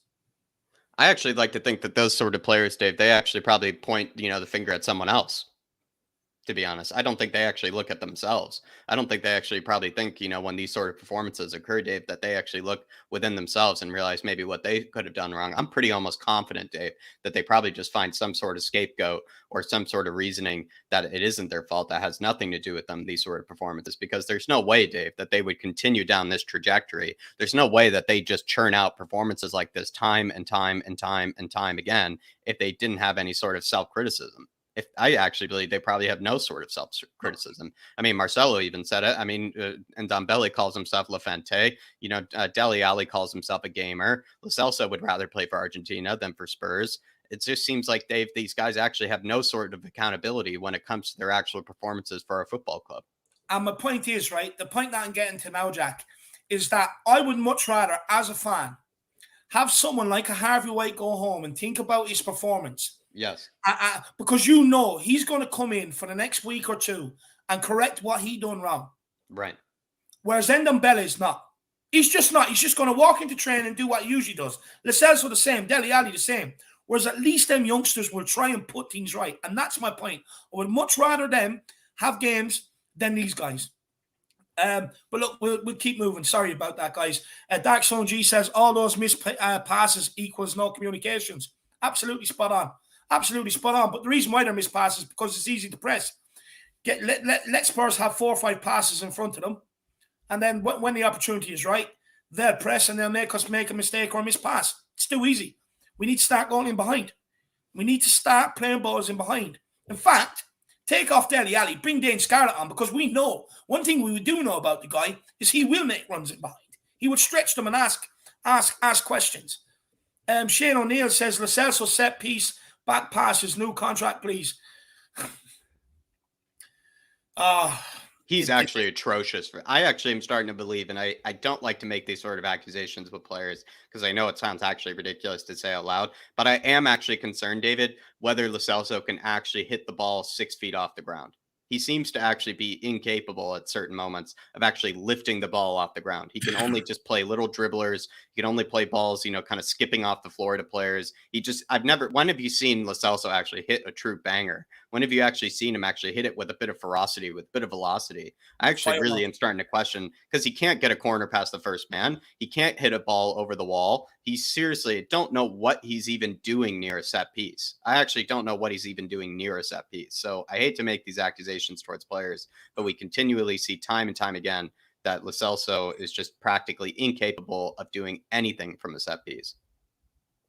Yeah, 100%. And I will take this super chat, and we do have a couple more we need to get to before halftime kicks off. But it's good to see that people are starting to actually see what we're saying. Potter Mac says, Dave, go take a cigarette break. It's healthier. The Hot Spur says, David is always right. I've literally never disagreed with the Harris Army. Chris Benoit, and this is the one I love. Irish could put his Zagreb stream on video right now, and everyone would think it's live. Nothing has changed. Absolutely spot on. I love that one. And there's so many people in there. Paul Langworth, David, you're right. Jack, people saying, and look, this is the thing. It's not that I'm right. It's just, I'm fed up with these numbskulls idiots. I'd rather give the game to the youngsters because at least they care. I cannot accept this not caring. I mean, I'm sick of things being done the hard way around here. Fuck me. I think, Dave, to be honest, I'm more sick of, as much as I love this sort of speech that you've given, Dave, it's that I've heard this carbon copy of this maybe for a full year straight. For a full year and a half straight, I've been hearing this. And that's what's kind of the disappointing thing is like, how many times do we have to have this sort of reaction? How many times do we have to say, listen, guys, it has nothing to do with the manager here. It has everything to do with these sort of players. How many times do we have to make that sort of speech? How many times do we have to rationalize that? It just seems, Dave, it's just getting a bit intoxicating, having to do that. So, I mean, Dave, what's it been, a year and a half of that sort of, kind of rhetoric that you've used? I feel like it's been over a year and a half at this stage. And the thing is, Jack, it gives me a headache repeating the same things. But unfortunately, there's people out there that disagree with me. I'm sitting there, how? I'm come from a logical place. You know what I mean? It's just kind of like, Jesus Christ. My old lad says, David, they wouldn't stretch a brass strap, let alone the defence. Could not agree more. And John Fitzpatrick, we will be getting on to mods, my man. Big up that. That was a good comment. But we will get back to the super chat. Sorry about that, guys. Got a bit sidetracked. I'm sure everybody understands. Spurs 72. I just saw a tweet blaming Conte. He's not even kicking a ball. How many managers are we going to let these players destroy? Correct. I mean, I said it. I'll be honest with you, but I said this before Jose was getting sacked. I said my main defense with Jose is it's not him, it's the players. And when he goes, you're going to see the same thing be carried out. And some of the biggest Jose haters, a.k.a. Alex, surprisingly, then under Nuno turns around. Well, no, it wasn't Jose's fault, it was the players. It's like, why could you cop onto that at the time? Don't get me wrong. I mean, now we have Conte. I'm kind of happy it happened. But, like, Jesus Christ, this is the point. You got to keep blaming the managers. Stop looking to be edgy, and everything else. And, well, maybe if you've done this tactic. No, bullshit. Honestly, you could roll me out of bed after being out on a 24-hour bender and fly Jack straight in from New York without having any time to adjust to times and everything else. And we would put in a shift out there. It's not hard. It's Morecambe in League fucking 1. Big up Spurs 72. Big up. Honestly, perfect comment from Spurs 72. Big yourself up, my man. Carl Knight saying, we need a complete overhaul. Conte is the best manager in the world, but this team is crud. Can't be improved. I mean, there's no room for improvement. There's no need for improvement. Just get out of my football club at this rate. Honestly, so I just don't, I don't even like the rhetoric of like last chance for X player, like this is really his opportunity to really prove everyone wrong. He's proved everybody right, most of these players, for time and time and time and time again. It just seems like at this stage there's just no point whatsoever in even considering the fact that these players have any sort of opportunity or any sort of chance of actually making some sort of comeback, repairing their form. Even just, I hate to say it, even players that are even on good form that are on the squad right now, I really don't like to believe that that's going to continue for much longer. That's got to be a penalty. That's handball. But no, Jack, you're absolutely spot on. 100% with what you said there. 100%, my man. Look, we'll keep moving. Carl Knight, but I completely agree. And honestly, perfect comment, my man. Perfect comment. Dark Sun G saying, Tanguy, Winks, Deli out, White, Marcondi, Divine in. I mean, it's just seriously, that's the three that I wanted to see. That's the three that I want to see. I don't really want to actually see Harry Winks, Deli Alley, Tanguy and Ndombele, Gia Lo Celso be playing. I want to see Marcondi. I want to see Scarlett. I want to see Harvey White. I want to see so many of these players that I know would actually show you something, actually show you a bit of passion, actually show you a bit of heart also as well, just show you something different, because this is the same sort of performance that we've seen time in and time out. I'd much rather see this exact performance from the under 23s than I would from footballers that are being paid $200K a week. I mean, it's despicable at this rate. Do you know what else pisses me off though, Jack? Just to add to that, I mean, people bollock Kane because he was tired at the start of the season. People bollock Berg or Højbjerg because he's tired. I mean, no wonder why they're tired. Guess who's warming up and going to have to come on and save this day? Big fucking H. He shouldn't even have to touch the field this game. You know, Yeah. these performances, whether people like to believe it or not, they have a negative connotation and a reaction to the first team because they're playing more minutes that they should never even have to play. You know, so it impacts the first team in a negative way as well. What have we called it before, Dave? I've used to call it babysitting, these sort of performances, where it's like Højbjerg, Skip, Harry Kane, Sonny, Lucas Moura. They have to come on and basically, repair the damage. They have to come on and basically clean up, the other player's mess. The other players, they just basically have a shit performance. And then you have to have Lucas Moura, Harry Kane, all these players come up and basically fix their mess for them. It really is actually, when you think about it, just almost like a babysitting kind of job. They just have to come up and kind of clean them, have to come up and basically just tell them everything's all right. We'll come in, we'll just repair your dirty work. We'll repair your shitty job. It just, I don't know, Dave. It's just, it actually takes a toll probably on our better players. It actually makes them probably have a nasty sort of like resentment towards even the football club, towards the other players. It creates a bad atmosphere because they probably feel like they can't even get a simple day's rest, because they know that they're going to have this sort of performance.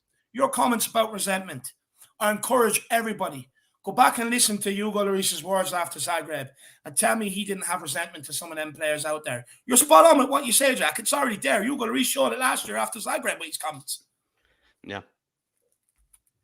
Cuba99 saying, I'm not sure even if this fabled war chest of 300 million pounds is enough to shovel this pile of crap out, including the bench. I still only see 3 players worth keeping and 2 squad players at best. But you know what?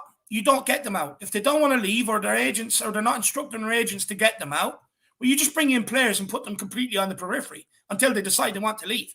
Because then it'll really show their true colours, that they're here for the money. You couldn't care less about football. Could not care less. We know this. I mean, Dele Alli was well able to be out the other day thinking he'd come out here for a walk in the park. Where is he? Where is he? That's actually kind of... couldn't care less. What the point is, we don't need to sell them to bring in players. Just bring in more players and leave them completely on their own. And say, you can stay here until your contract's up, or if you do care about football, instruct your agent to find you a new club. You're done. We have more than enough players. We don't need you.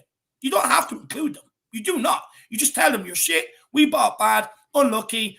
You're nowhere near the team. Tough tits. We're going to take the loss and we'll move on. Dave, it takes me back to Kaniki answered me at one stage when actually I think we asked Alex Davies and a few other panelists as well, in terms of Gio Lo Celso, Harry Winks, Tanguy Ndombele, some of these players that we know that it can be absolute dross at times. We've asked, which ones do you think might end up at the under 23s? Which ones would you want to send to the under 23s? Oh, you're not allowed to do that, Jack. Mental health and all that. Exactly. I think that was a lot of people's answer, saying, oh, there's no good in doing that. But actually, the good in doing that is that it actually shows if they want to stay in the under 23s, it shows that they just want to take a paycheck. It shows their true intentions as players. It shows that all they want to do is just be guaranteed that 100K, 200K a week. They don't actually care about the football club. They don't even care about themselves. They don't even care about their own career. Actually, if you do send them down to the under 23s, it actually makes kind of a flight, or what is it? They fight or flight sort of response for them, actually. Exactly. And to say that maybe there's no benefit of sending some of these players down and bringing maybe other players up in their replacement, I actually think there's actually quite a bit of benefit from it. And again, we see Gio Lo Celso struggling to hit it past the first man. But just take him off, please. Just take him off. Honestly, if they just grab someone out of the stands, put them on. I'm sick of watching him. I'm fed up. I mean, he kicks the ball like a fucking 2-year-old. Let's be honest with you. He can't get it off the ground. Can't put any height, any power behind it. He kicks it like a 2-year-old. Just take him off. Pick a Stewart out of the crowd. Go on there. I've had enough of him. I've had enough. COVID-99, though, I mean, with that war chest, is that even enough to fix this whole squad? I do kind of agree with you. You kind of like to think it probably would take even more than that. But I think the other problem as well is, just like you're saying, Kuva, is really seriously, some of these players, like, they genuinely are almost unsellable. And then also the other problem with it as well is that, Jesus, Ben Davies, that's got to be better. I really think that I'd probably keep, if I really was being completely honest, Kuva, and I think you feel the same, I'd probably keep 6, maybe 7 players of this entire 25-man squad, probably 6 or 7. The rest of them are gone. And that will take years to undo. That would take years I mean, multiple seasons to be able to get some of those players out. That would take honestly forever to be able to get all these players out. And that's where kind of the problems that we are realizing is that Levy, Hitchin, Enoch, they've kept these players around for so long that we're actually starting to question how long it actually would take to even get them all out. It might take multiple seasons. Paratici, basically, Dave, he's almost like he's seriously, he can't get it past the first. Man, another thing, look, I don't even want to hear people like, you can't call Paratici done this, that, and the other. I mean, look at the size of the mess the guy has to sort out. Let's all be honest with you. Let's look at it from a rational point of view. I mean, the guy was never, ever going to come in and do it in one window. I mean, I said this, Jack, and I said this multiple times when we got Paratici in. I said this under Jose Mourinho. I said this under Nuno. It's going to take years to fix. It's going to take this window bringing in 2. It's going to take the January window bringing in another 3. And even then, that gives you about 14 players in the squad that you can trust to get out there and do a job week in, week out. But then you have to go again after that. This is a 2-3 year thing. Paratici's not going to be able to do it all in one window. But what he can do is bring in the pieces, which he's already started to do. But, I mean, people are looking at Højbjerg, or they're not even, they're looking at Emerson, they're looking at Gill, this, that, and the other. It's the wrong places to be looking. Once the right pieces are put into the puzzle, you will see much better from them. But if they keep having to play alongside somebody trust, expect this shit. Expect them to look crap. Why aren't we looking at the players that have been around here for 3 or 4 seasons that have never been picked, the players that have continued to disappoint? And again, like I'll say it again, players that have been around here for multiple seasons on end, players that should be starting at this club and yet actually have consistently struggled to find a starting position because every manager that's been at this club knows that they're not worth keeping around. But the whole problem is that the likes of Levy, the likes of Hitchin and whatnot have continued to keep them around and have continued to give them new contracts and give them that sort of sense of security that they in no way deserve whatsoever. It's completely ridiculous. And Kuva, I will just say, and you and I have agreed on this. I think William Kelly said this before, Kuva. I mean, it's going to take a lot of time for Paratici to basically undo everything that Levy and Hitchin have done before. It will take a long, long time. But big yourself up, Kuva. Really do appreciate the big one as well. Just quickly, on the pre-match pump-up, I was having a conversation with Ben, and he was saying that, what Winks was saying about, the squad has to feel it all together. There can't be an A and a B team. It's not right. And, Ben was saying that he kind of agrees with that. And look, to an extent, I can agree to it, but not with this squad we have here, I can't. Because some of these players need to be shown that they're B team players. Because, by putting them all together, what have we seen today? I mean, Conte's come in, made them all one unit, we're all together. Are we seeing anything different? No, we're not. Point is, no matter whether they're part of the squad, whether they're B team, whether you make them feel like A team and they can walk on water and they're as good as Lionel Messi, it does not matter. You're still going to see this crap. No matter what you do with these guys. Honestly, you could send them for 2 weeks in the Bahamas, give them a massage and give them Joe Lewis's yacht to bring all the birds they want onto it. You're still never going to keep these guys happy. Look, before they got away with it, it was the manager. Then under Nuno, it's because he made them feel like an A and B team. What's it going to be next? Under Pochettino, he was training them too hard. What's it going to be under Conte? No matter what it is, these players will always shift the goalposts and find another excuse. I mean, we've already seen the crowd, the referee, A and B team situation. Daddy Jose was too mean. The pitch, believe it or not, the pitch wasn't up to their standard. The opposition crowd was too loud. Imagine the opposition crowd was intimidating in their own ground. Imagine that. The referees are being blamed, everything else, but themselves. I haven't heard one of them come out and said, you know what? My performances over the last 3 years have been crap. They've been crap. I've had a lot of issues going in off the field, whatever else, but now I'm back focused. I can accept that, but I haven't heard it, Jack. No. I hear, the dog farted in my bedroom last night, I couldn't sleep, or whatever it is. They make up all these excuses time and time again, but not once have I ever heard them say, hang on, I'm the problem. Yeah. Not once. Even it doesn't even have to be in those words, Dave. It just simply just has to be that was not my best. I can do better. I mean, the fact that we even were praising Matt Doherty at one stage because he was basically saying a version of that as well. And that is again, I will say another example of why Dele Alli is looking for the ball to feet when he has a clear lane to be able to run in behind there. And Tanguy tried to play him through for it, and Dele Alli's looking for the ball to feet. And a great example of what Dark Sun G was saying. There's no communication in terms of the passing. There's no communication in terms of the movement. But I mean, Kuva.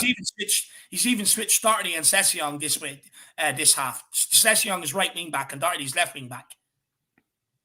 Oh my God, he does that! Take him off! He can't even pass it inside with a bit of power behind it. It dribbles across. It dribbles more than me looking at a Chinese menu. It's fucking ridiculous. Fucking pass the ball! Idiot! Had enough! Pass it! Big up, Kuva. Really appreciate the support, my man. Ben Bailey saying I would keep only 3 players starting this game. Ben, I honestly completely agree. I think it would be Sessegnon, Brian Hill. The third one I'm actually struggling to keep. Probably Ben Davies, I guess. Maybe Ben Davies would be the last one I'd probably keep. But I completely agree. I mean, it's a struggle to even find 3. It's a struggle to even find 3 of them, Ben. But big yourself up. Really do appreciate it, my man. Honestly, spot on, brother. Absolutely spot on. Just making sure I'm going to get to some others here. Yeah, sorry, my bad. I keep delaying you, Jack. That's my fault. I'm so angry today, man. I'm so let down. This was supposed to be a cakewalk, Dave. You're supposed to be having a good time, my man. You're supposed to be having a good time. Paul Markey saying, now totally convinced that Ndombele is only suited to a 5-a-side or beach ball, and the Celso is no better. Rodon need to stop falling asleep. Paul, I actually think Tanguy Ndombele is the best example of someone that looks great on the training pitch, looks great, in the highlight reels, but is actually just sometimes such a garbage footballer at times. He really just chooses when to play well. And that's my biggest problem with Tanguy. He actually just seems to choose when to play well. And it's probably just something I'm just getting so sick of at this rate. I really am just getting so tired of it with him. And also, he just really just doesn't give a shit. You can tell by the way that he runs after the ball. He just simply doesn't give a shit. And then Gio Lo Celso, I actually just question Gio's quality. I really do. I just don't see it. I really don't see Gio's quality. With Tanguy, I think I can see the quality, but he's just such a lard ass that it's just not worth having any patience for anymore. And then with Joe Rodon, I mean, oh my God, please just take one of these off. I mean, I come out watching them pass it back to them again. I cannot keep watching this. I mean, we're in white shirts. Even if you're colorblind, you can still see black and white. Just pass it to someone in white. It's fucking red. I mean, how can you not miss it? Pass it by him. Jesus Christ. Please. Just. why is he going down there? I need to go to the toilet. I'll be back in a minute, Jacko. I don't get it with Joe Rodon, Paul. I don't get it with Joe Rodon. I mean, we bought him in for 14 million pounds. He's practically, I think he's like 6 months or something, 7 months younger than Davinson Sanchez. I think there's a reason why Davinson Sanchez gets picked ahead of him. I just don't see Joe Rodon's quality. I really don't. I feel like, yes, he can get stuck in at times, but he just has no composure. He has no composure when put under pressure. He's also not as strong as I feel like he probably could be. He's not as kind of robust as I would like him to be. He's not as quick as I would like him to be. I just haven't exactly seen it. I think he had some good spells last season with defending and being kind of our back four, but I don't know, this season, as well as even moments last season, I feel like he has shown that he's not exactly Premier League quality. And I hate to say it because I think he is a good lad and he does actually care about playing football. He wants to play at a high level, but I just don't see it sometimes. He just doesn't have the technical quality at certain moments, and he does seem to switch off, just like you're saying. So, but Paul, completely agree when it also comes to Gio and Tanguy and Ndombele. Carl Knight saying this is Mira all over again. I'm sick of it. These numpties need to be shipped out. It is Mira all over again. It's the absolute vibes of Mira, and it's probably going to end up being another Mira 1-0. I completely agree with you, Carl. And also as well, like, let me know. I mean, it's just going to take seasons. It's going to take multiple seasons to get these players out of the club. It's going to take so long. It's going to it's like unclogging a toilet that's going to take probably hours. I mean, to be able to unclog. It does feel that way. It's just a huge pile of shit that he has to get out of this club prodigy. So I actually have all the patience and time for him in the world to be able to try to sort the situation out, because I just feel like he's undoing so much horrible work. He has to undo so much horrible work that has been done before him. And it's just going to take forever, Carl. It's just going to take forever. And it's absolutely Mira all over again. Completely agree with you, my man. Completely agree. And you know what, Jacko? I don't want to hear I'm back. I don't want to hear anybody say fair play to Morecambe. They played well. They have not played well. They've been camped in their own half. I don't want to hear any of these, takes where these people are like, oh, you know what? Well, you have to give credit tomorrow. I do not want to hear it. They're fucking crap. We don't want to hear people giving credit to Morecambe whatsoever. They are shit. This should not be happening. Don't want to listen to it today. Anyone I hear giving credit to Morecambe, I'm going to absolutely slate them. I'm not having it. They're crap. It's not like they played well. We've allowed them to nick a goal, and we can't turn them in behind. It's that simple. They haven't played well. Dave, do you mind pulling up? I think it could be the hottest Spurs or Chin Man's super chat. For some reason, it's not coming up on my screen. If you mind pulling it up for me, that's a bit of a glitch. Yeah, the one after Carl's. Jeez, the chat is absolutely hopping. I didn't even realize, Jack, you're doing a good job, my man. After Cars, no, there's not one after Cars. It's showing a bit of a it's showing a bit of a blue line. I'll try to pull it up on my phone. Are you sure it's not this one? Sean Butler. Yeah, it's Sean Butler's. That's what it is. Sorry.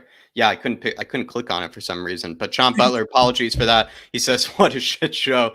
What are the lowest prices would you accept for the terrible 6?" I mean, it's more than a terrible 6. I'll tell you that, my man. It's practically, we just discussed earlier with Ben, I think we're only keeping 3 players in this whole lineup. One by one, Joe Rodon, I'd take 7 million, 6 million. Tanganga, I want to keep Tanganga. It just has to go out on loan for a while. I would say for a while. Ben Davies is one of the ones I would probably still potentially keep around. Harry Winks, I still want to sell, but maybe you keep him around just for the English quota, to be honest. Gio Lo Celso, I think I'd probably accept 10 million, 15 million. Tanguy Ndombele, I'd accept 15 million, 20 million. Let's see as well. Dele Alli, I'd probably accept probably a $5 and a pack of crisps. Doherty, I'd accept less than that. Actually, I'd probably pay someone to take Doherty off my hands. And then Sessegnon and other players I actually would keep around. So there you are, Sean. Those are my prices. I think that's probably around 40 million, 50 million in a pack of crisps by the looks of it. So, it's probably actually plenty of fair play, plenty of good money there actually to work with when you do think about it, Sean. But big yourself up, my man. Do you know what, Sean? Hopefully now you understand why I was saying give White, Divine, players like that from the under-23s their chance. This is the exact point I was trying to make, because this was going to happen. We've seen teams do it to us time and time again. They come here fancying an upset because they know what's going to happen. Let's go, Gil Messi. Gil Messi is in behind. He cuts it back. Well defended too on him. Well defended, to be fair. But hopefully you understand where I was getting at now, Shawnee, with that. But look, in terms to answer your question, I'll be honest with you. I'd tear up their contracts. I really would. I do what we done with Serge Aurier. Just tough shit. Or start finding them 2 weeks' wages every 2 weeks on the button. So they don't get paid at all until they do start putting in these performances. That's what I would do. Simply take the money away from them, take their lifestyle away from them, and then you'll see them start performing, because they're going to want the latest Gucci watch. They're going to want the latest Gucci wash bag. They're going to want the new Jeep wrapped, in purple or pink, whatever it is they like, with red rims. They're going to want all that. So start finding them. And then when they come going, oh, boss, where's my wages? I haven't been paid again this week. This is 6 weeks straight. I've been fined. And I'll just sit there and say, okay, it's finally clicked now. You actually want to get on the pitch and perform. Well, go and fucking do it, and I'll think about giving your money back. That's what I would do, because I'm sick of this shit. Dele Alli was out during the week. I hope everybody knows that. It's true. Dele Alli was out in the pub during the week. And you're wondering why he's laboring around here today?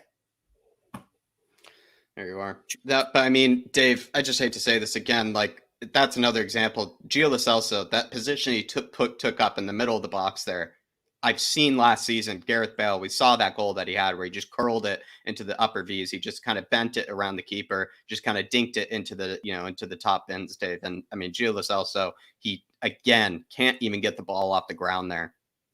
And he goes for, like you said, a 6-year-old kind of finish, like an under 10s kind of sort of fix, Dave.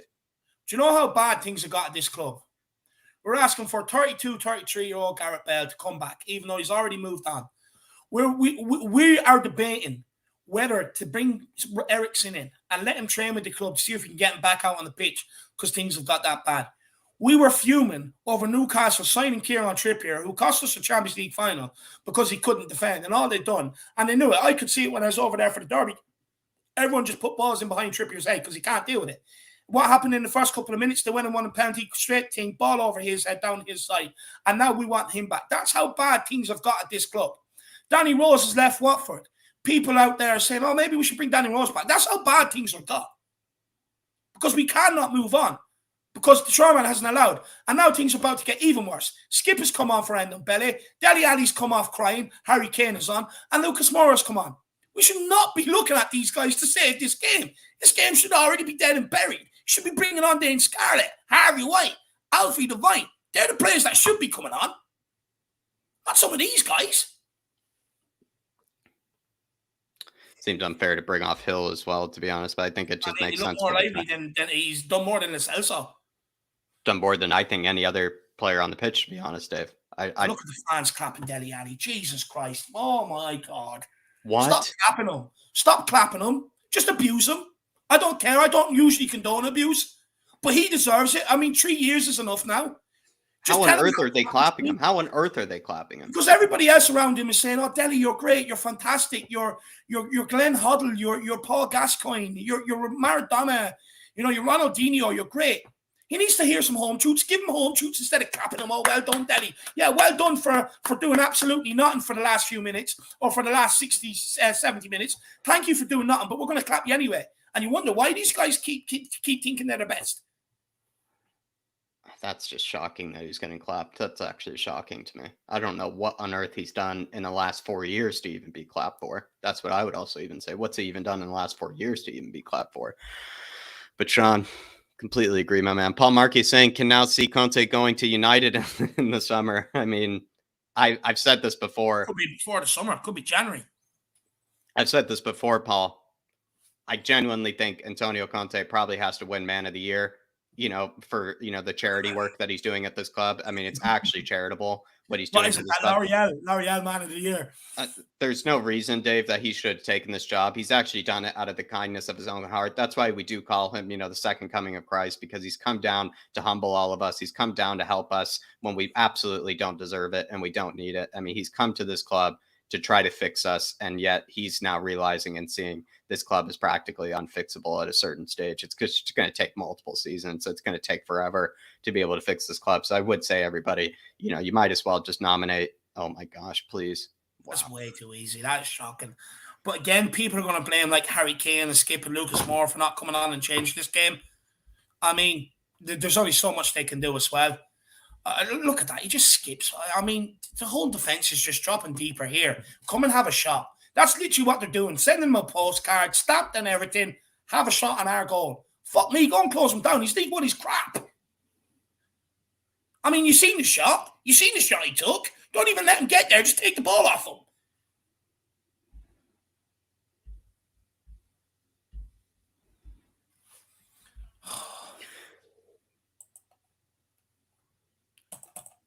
Dark Sun G saying, I think it's a thank God clap, guys. Not well done. I think they're just clapping just to see him, come off. That's actually what he's saying.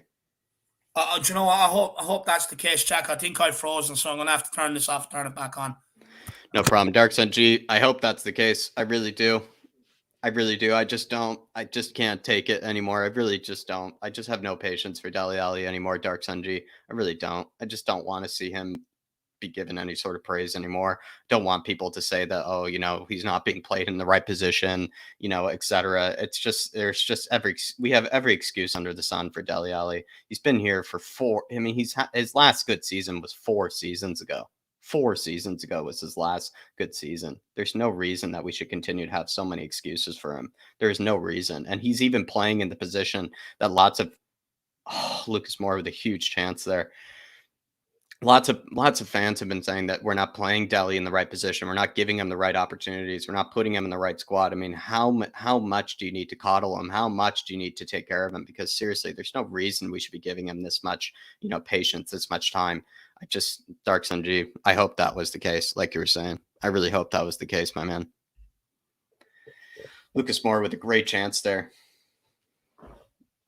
That looked like a corner kick, though, looked like a deflection. Great pass here by Harry Winks. Harry Kane being assaulted.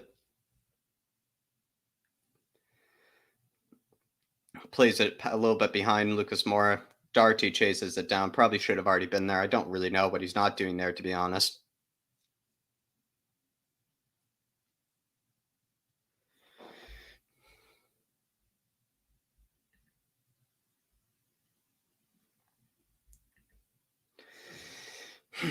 Harry Winks for a free kick here. It's probably a better player to be taking this free kick than Gio to a degree. I don't even know what Doherty's not doing there, though, as well. I really don't. Like, I mean, I know Harry Kane played it behind Lucas there, but it's just Doherty is like, what's he? I mean, we're 1-0 down in 70th minute. He's got to be high up the pitch. Harry Winks with a ball. Come in! Harry Winks! Come on, Harry. Keep your spot. You love to see it. Winksy with an absolute bender into the back post.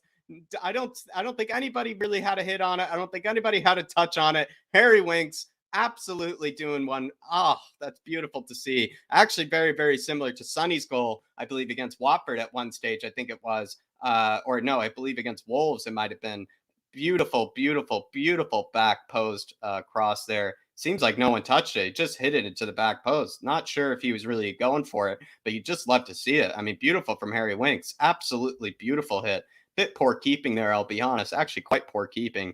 It actually got caught very much on the back foot. Did not seem to read it well. But honestly, Harry Winks bringing us back into this match. Thank God. Thank God. Harry Winks stepping up for us in the moments that we need him most. This is a great, great, great chance for Harry Winks, I would say, to keep that bit of a spot for his. But seriously, Dave, Harry Winks keeping a spot there with absolutely that.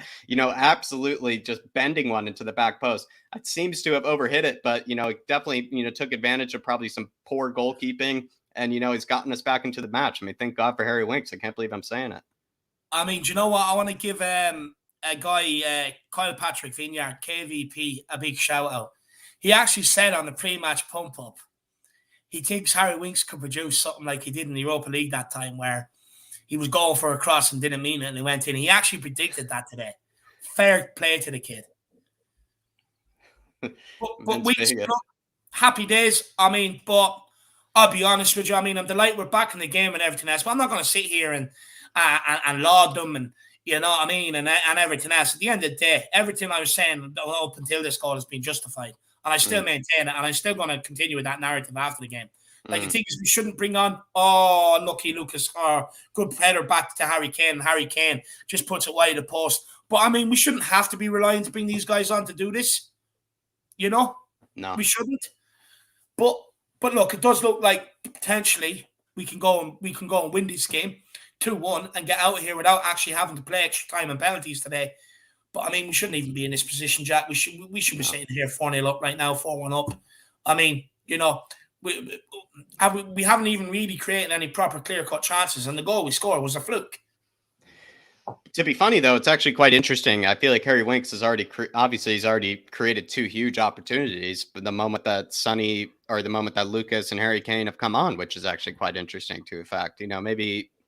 Maybe Harry Winks just needed better players maybe up front for him. Maybe he just needed a better striker up front for him, potentially to help him out, because he's already created two chances, right off the bat, the moment that Lucas and Harry Kane have come in. So maybe not a coincidence there, but well done to Harry Winks. He's already he's actually just woken up, it feels like, Dave, because I didn't see Harry Winks doing anything throughout this match. And then all of a sudden, now that Harry Kane and Lucas are on the pitch, he's already created two huge chances for us. Yeah, no, well done to Harry Winks for showing up for 5 minutes. I mean, against a League One team. Well done, Harry. Oh. No, I get it. Look, obviously he's going to look better with better players, but that's because we're now stretching them, looking to go in behind and stuff like that. But, I mean, it's 5 minutes against a League One team. I'm not going to applaud him for that. Dermot, Tottenham Tantrum Gold saying, I'm done with this lot. Deli and Co. can piss off, out of my club now. 45 next month, not fit. I put in a better performance than the lot. Tottenham till I die. Big yourself up, Dermot. I mean, I think we've been done with these sort of players for a long, long time, but I think this is potentially I don't know, Dave, but I mean, how many times have we said this? How many times have we said this? Maybe this is the time that maybe fans wake up when it comes to some of these players. Now they want them rolled out in the next round when you play Kidderminster or something like that. Let's roll them out again. Why not? They're going to be calling for it. They get suckered into it every single time. I even said today, I said on the pre-match pump up and here, I know it's the FA Cup and it's supposed to be a pump up and everything else, but I wash my hands with them. I hope we win, but I wash my hands with these players, and I still maintain it. Gio also here playing Lucas. Lucas tries to play it back to Gio, but he wins it back. Well done by Lucas. Gio here playing a bit tight and narrow. Finds Matt Doherty out wide. Matt Doherty. Crack on, Harry. Winks. Oh. Skippy here. Finds Harry Winks. Have a crack, Harry! Sails it over. But Dermot, I completely agree. I think we've been done with this Deli and Co. for a long time. I think just the problem is that simply these players, they just probably don't want to leave. They're actually quite happy with putting in these sort of performances. They don't care. They just simply want to make sure that their paycheck is guaranteed after every single week. And that's all that really matters to them. And it's just something that the fans are just going to have to realize. It's something that we're all just going to have to come to terms with. A lot of these players that we try to protect, a lot of these players that we continue to try to have some sort of, kind of good sentiment towards. I mean, they simply don't care about this club. They don't care about the fans. They don't care about you. All they care about is that they paycheck that comes at the end of the week. And they seriously, if they cared about these sort of performances, if they cared about these sort of displays, I mean, they wouldn't be happening, because they've had carbon copies of this sort of performance a million times in the last 4 or 5 seasons. So if these players actually did care about these sort of performances, we wouldn't be seeing the one that we've been seeing today. So Dermot, big yourself up. And I can't wait for, honestly, some of these players to head out the door, especially Deli. I just need Deli out. I think he's the first one for me to go. I'm actually sick and tired of Deli. The thing is, I encourage people, please wake up. I'm going to say them again. I know people don't want to hear them. I'm going to keep repeating them. Colchester, Antwerp, Zagreb. Bear in mind, we barely got through some of the early rounds in the UEFA Cup that last season. This season, Rennes, Vitesse, NS Mora, could have been this game. I mean, and there's more there, Jack. When we done the Harry Winks one, there was a lot more there than them. They're the only ones I can remember off the top of my head. Yeah. Oh, unlucky. That was a good effort. Well, it's also straight at the keeper, right down the middle. I think the keeper wanted to make a save for the cameras there, but he made the save nonetheless. But, I mean, the point is, let's just stop rolling through these games. I mean, and I keep saying this, we're looking for trophies at Tottenham, right? We beg for them. We're starving for them. I mean, we'd almost kill for them. I mean, honestly, I nearly celebrate Jack taking his first spoonful out of his cornflakes in the morning. That's how desperate it's getting, right? But, I mean, no wonder why we're starving for trophies. When over the last couple of seasons, we can't even get through the early rounds because of these players. I mean, we're not going to win trophies with these players in the team. We can't even get through the early rounds. I mean, even if you do get through the early rounds and get to the latter stages, these are the guys that are not going to win you trophies. It's that simple. Is there a potential? Oh, no, they're looking at the free kick again. It's just as well, because there would have been a penalty anyway. Your man was absolutely grappling Harry Kane. I mean, if you want his jersey, just ask him after the game. You know what I mean? To be fair as well, we probably deserved a penalty for that handball as well at one stage when you do think about it as well. That was definitely a handball. Oh. But Dermot, completely agreed, my man. I mean, you couldn't be more spot on. And I think we all know we're just so sick of this lot. We seriously are. Dark Sun G says, next FA Cup, use Utes, Conte, not Tongi or Deli. I mean, I'd rather it be more than 50% of the squad be Utes for the next one. I really would, just because I don't see how they could really do much worse. I mean, you'd rather put Lucas and Harry Kane in the squad and then just surround them with youths for that one, because then you actually probably would have some sort of leadership and ability up front. But then the rest of the squad can just be players that are actually trying to prove themselves to the likes of Lucas, to the likes of Harry Kane, to Antonio Conte, to the fans, because I don't really see how they could have put in much of a worse performance, to be honest, actually, the under-23s. So I actually completely agree, Dark Sun G. May I add to that? I mean, look, we have to remember there's a thing called the EFL Trophy, where our under-23 side actually participates, and it starts off with a group stage. So they've played against League One teams, League Two teams, And they've got results. So to say they can't come out and play these games or they're no use to us in these games is nonsense. They play as a full under-23 side against full senior teams from League One and League Two in the EAFL trophy. So they're more than capable of doing it. You just got to give them the chance to do it. Yeah. That's all it is. They actually play against League One, League Two opposition in that trophy. So they can do it. You just got to give them the chance in the senior team. I mean, I'd much rather give them a chance than watching some of these clowns out here get spun. I mean, look at this. They're playing fucking hockey. Jesus Christ. My God, someone put their foot on the ball right now and just control it and pass it to a player in a white jersey. Please. Please. It's not hard. It's not fucking hard. It's the easiest thing to do in the world. I mean, I played on bubbly pitches on Sunday League. It's so easy to do, even on them. You're playing on a carpet.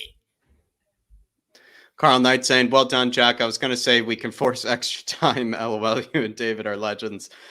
It seems like it's going to extra time at this moment. I'll tell you that, Carl. It feels like it's going to extra time. I mean, thank God for Harry Winks. I'll tell you that. I mean, and I can't believe I'm saying that, but thank God for Harry Winks because he's absolutely saved us from that, from honestly complete. It's already been, it's actually still complete embarrassment.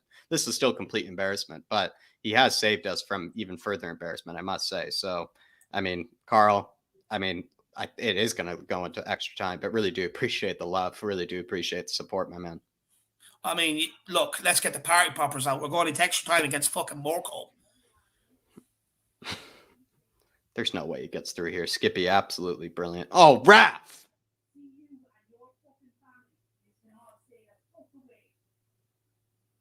There's no way he didn't. He gets stuck in here. He absolutely gets stuck in. Raph!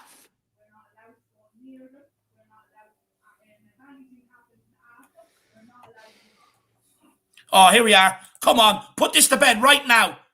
Come on, Lucas. You roused the keeper. It's not easy. It's 2-1. Thank you, fucking Lucas Moura. Thanks for coming in and saving the day. You shouldn't have to do it. Come on. That's who gets an applause. He gets an applause. He shouldn't even have to do that. Well done. Well done. Come on. How easy that was actually for him. Dave, he just took it off of the defender. He just actually. Oh!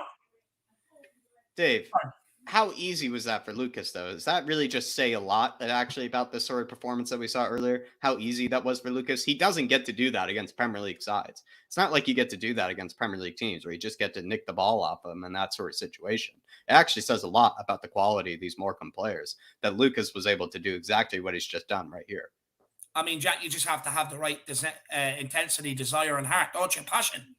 I mean, if Ndombele, Lascelles, or Dele Alli were close to him, what would they have done? Dropped off and let him pass it back to the keeper. What does Lucas Moura done because he actually cares? I'm going to take this ball off him. I'm going to win the game. Yeah, that's the difference. Others would have dropped off, let him have that pass back to the keeper, not Lucas Moura. And all it is heart, desire, passion, and he cares. That's all it is. I mean, that's all it is. He is willing to run that 5 yards to put someone under pressure. Where we see others, they will not do it.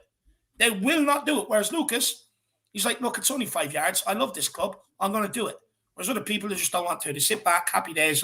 Yeah, no bother. I'll see you in the pub later on. It's ridiculous. Carry on. But good goal by Lucas Moura, and I'm delighted. I'm delighted. But again, he shouldn't have to come on and save the day. 86 minutes in against Morecambe. But these are just two gifts of goals, Dave, for me as well. Yeah, they're not even first one was a fluke. Second one was a mistake.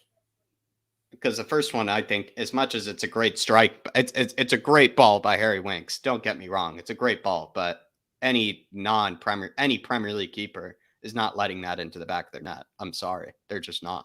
I mean, the keeper, he falls off balance, Dave.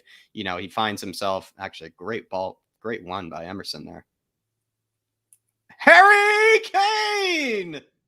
That easy. It's not easy. I mean, the big man. Look, I'm not even going to celebrate. I mean, I never gave up on the guy. I expect this. It's Morecambe. Expect him to score. Well won by Emerson.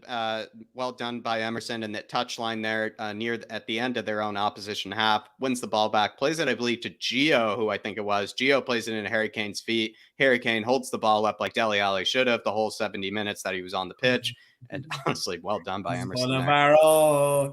Harry Kane. He's one of our own. Wow, I mean, what a finish. What a finish. I mean, look. People wanted to sell this guy. I mean, you just can't buy that, Jack. Just can't buy it. I mean, it's a clever finish through the defender's legs. Could already see that the ball, once he put it through the defender's legs, it was going into the corner. Look, he has a little look. There you are. Goodbye. See you later. Game over. 3-1. Happy days. I mean, but Jack, I expect this from Harry, you know. I mean, it is to be expected. But just to finish my thought there, Dave, first goal, if it was a Premier League keeper, I think that's being saved. You know, he just jumps up and collects it. You know, he's not letting that past him. The goalkeeper fell off balance. He just seemed to not know how to read the ball there. He just seemed to lose the flight of the ball, lets it into the back of the net. Thank God that Harry Winks hit it so well. But I mean, seriously, I think any Premier League keeper is saving that. The second one is just, you know, Lucas Moura just taking advantage of the poor quality of their right back. And then the third one, I guess, is actually the final like decent goal that I guess we scored. But it's just Emerson, you know, just sending that left back into the weight room. And then just as well, you know, Gio Lo Celso playing it into. You want that ball back, Jack? No, who want it back? It's good to see David, you know, it's someone that, you know, a lot of people haven't rated for some time, but I would say, you know, I don't need to jump on the Emerson train right now. It's just, I'm actually quite deflated. I'll be honest, Dave, by this performance. I really am. It really is quite deflating. I mean, still. Look, Jack, there's two types of fans. Fans that blame Harry Kane, Højbjerg, Skip, Emerson. Okay? You know what I mean? And then there's fans like me who blame Dele Alli, Lo Celso, Ndombele, players like that who deserves it. I mean, I just let people make up who they think is right. I'm not even going to sway them. You just judge who you think is correct. But there's two types of fans. Big up, Carl Knight. Really do appreciate the support, my man. Really do appreciate it. And also really appreciate the love as well that you've shown all stream, my man. Really do. Dark Sun G saying this is what we want to see from Royale often. Yeah. And I think, to be honest, we have been seeing this from Royale. It's just people I don't think haven't been noticing as much, because I will say again, the guy has played, I believe, 3 fewer games or something like that than most fullbacks, I believe, in the Premier League. And yet he has the most tackles and interceptions combined, the most successful pressures, the most tackles, I believe some of the best defending stats of any fullback in the entire Premier League. I get it. He is atrocious at times going forward. But if you're going to make any sort of comments on his defensive sort of, you know, ability, on his defensive sort of kind of pressure, his defensive want and effort, I think honestly, you're just watching a different player, if you ask me. I think there's so much more to be desired when it comes to Emerson, but I think when it comes to anything having to do with his defensive sort of ability, I think we've seen plenty. I think he's actually quite class when it comes to his defensive ability at times, because we just saw it right there, where the actual desire and want that he was showing there is honestly exactly what we've been asking for the entire match. Look, Dark Sun G, big yourself up, my man. Basically, what me and Jack are trying to tell you, when it comes to players and you want to listen to proper, realistic thoughts on players, just come to the Irish Hotspur. I mean, 9 times out of 10, we're always right. So, well, now we can actually fucking relax, I guess, now, Dave, because Jesus Christ, I mean, this is just, I don't know. It should have been, it looks like, has Dane Scarlett come on? Jesus, well, he should have been on after 60 minutes. Yeah, this is what I'm talking about, Dave. I mean, they should have been on, minutes ago. I wish I actually got to see Harry Kane play along Dane Scarlett as well, but I guess I don't get to see it because I guess we had to tolerate watching Dele Alli play striker for a full 60 minutes. And I don't know. I mean, I'm actually going to put up a picture of Emerson, Lucas, and Kane after the game and just call them the reliables. That's what I'm going to do. The babysitters, Dave. You got to call them the babysitters. Babysitters, and then a picture of Ndombele and Dele Alli and Lo Celso on the little baby girls. You know, getting spoon fed by them. Ridiculous. Beautiful hold up by Harry Kane and Lucas there. They're just going into cruise control. I can't believe, I don't know. This was still like, as much as I'm delighted, this was as maybe it always is with Spurs. This was a bit of a roller coaster, I will say, everybody. This really was. This had Mura all over it. This really did have Mura all over it. We're through. We're through, which is the main thing, right? You know, it's the same old story. The big boys has to come on and save us. But I'm still going to say this because I made a point of asking everyone this question before the game because I knew I'd be able to speak about it after the game. Can we still rely on Lo Celso, Ndombele, Dele Alli, Doherty? You know, because we've seen this time and time again. And that point still stands. I would much rather now give my time to the under-23s than some of that crap. I really would. And the point still stands. And I'm correct on it. Because we've seen as soon as they got hauled off, look what happens. The game completely changes on its head. No more of these guys. Finished, done. Goodbye. Send them back to Paris. Let them go for a bender and do not return. Fed up with them. Yeah, I mean, and like you said earlier, Dave, I mean, what was Dele Alli doing preparing for this match? Hanging out at the pub, it seems like, having a few, having Well, a few no, good. no, it's facts because there was a picture put up in the Irish Hotspur group chat of a guy that was actually out during the week. And guess who bumped into? Light bulb. Bumped into a walking Christmas tree in, in the pub, Dave. I mean, Antonio Conte actually looks embarrassed, I'll be honest. He actually looks embarrassed by this sort of performance. He really does. 3-1. Game on. Benedict Hampton's saying, "Love you guys. See you for the next one. Come on, you Spurs." Benedict, we love you as well.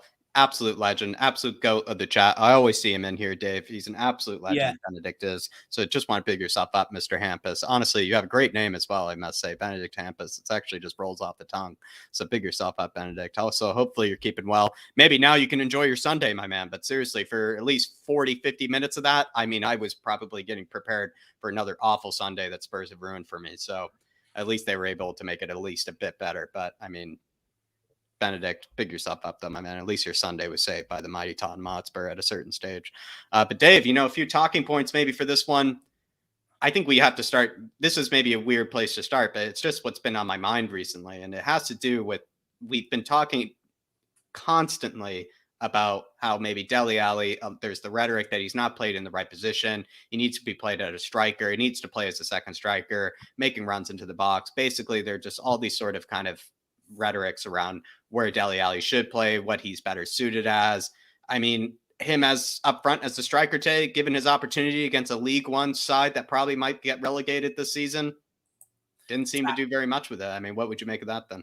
I mean, I really hope Alex Davies didn't go to the game and listens in because now is the time. He's in detention, right? I'm bringing him to detention, Jack, because for months I've had to take phone calls off the guy, chats, everything else, sell Harry Kane, play Dele Alli up front. And you know about this, Jack. But for months I've had to hear it. Now, there's no better game to give him a go up front than against Morecambe. What did he do? What I said he would do. Absolute jack shit. What's he going to say now? Let's play him left back. Let's play him right wing back. This, that, and the other. It doesn't matter. You could put goalie gloves on him, or you could even put him back into the same system where he played under Pochettino. The guy is not going to rediscover his form. He is finished at Tottenham Hotspur.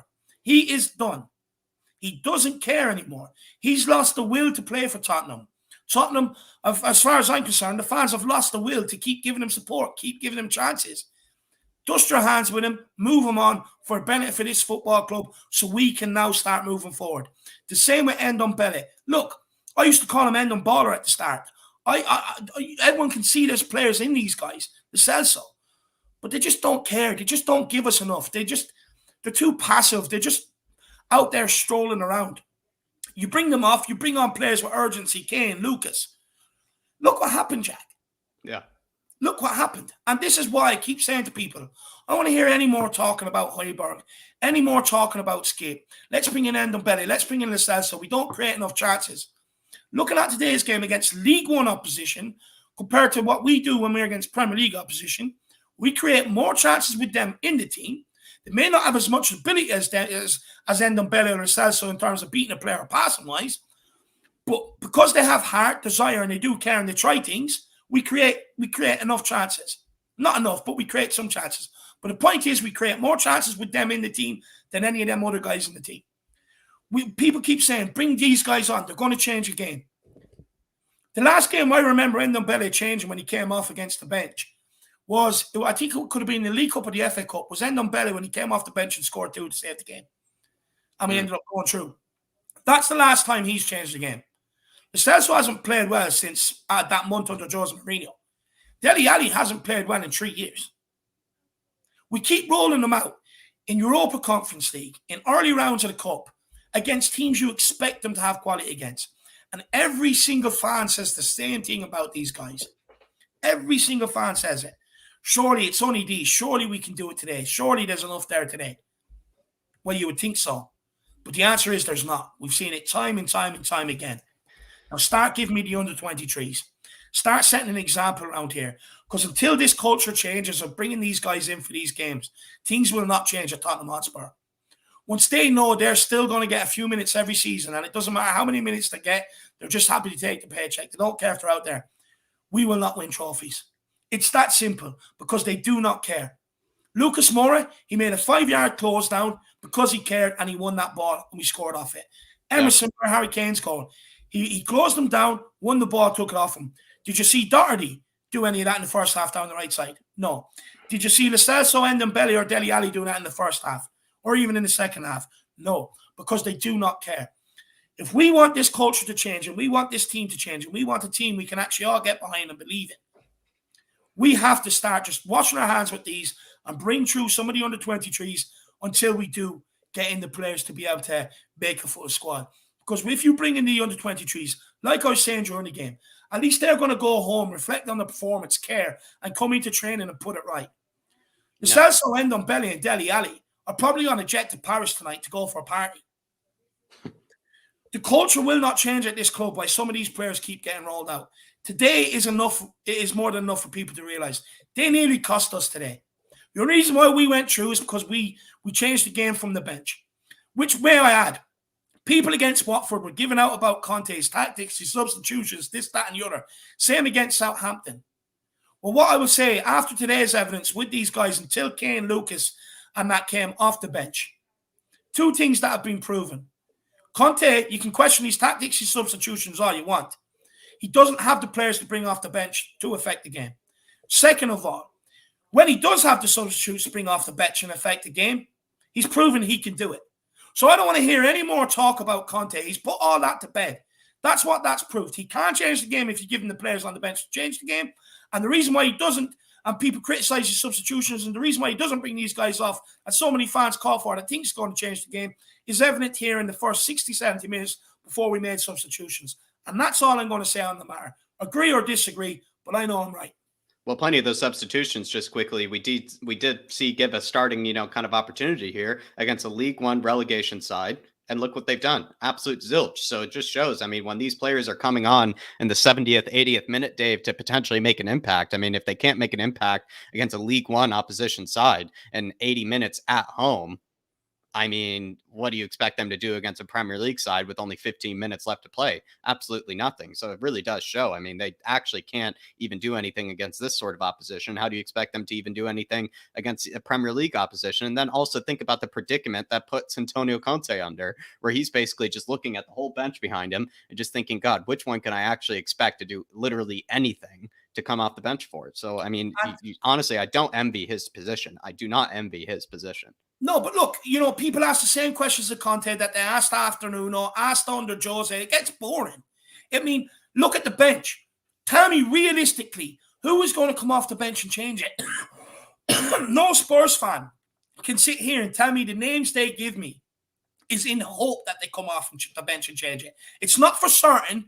It's all in hope. So if Spurs fan says Ndombele, Lo Celso, Winks, that's hoping. That's not a guarantee. We've proved today. Put that to bed. Them questions are answered. He has the players on the bench. He can change the game. And the reason why he can't in other Premier League games when at times he wants to is because of this crap.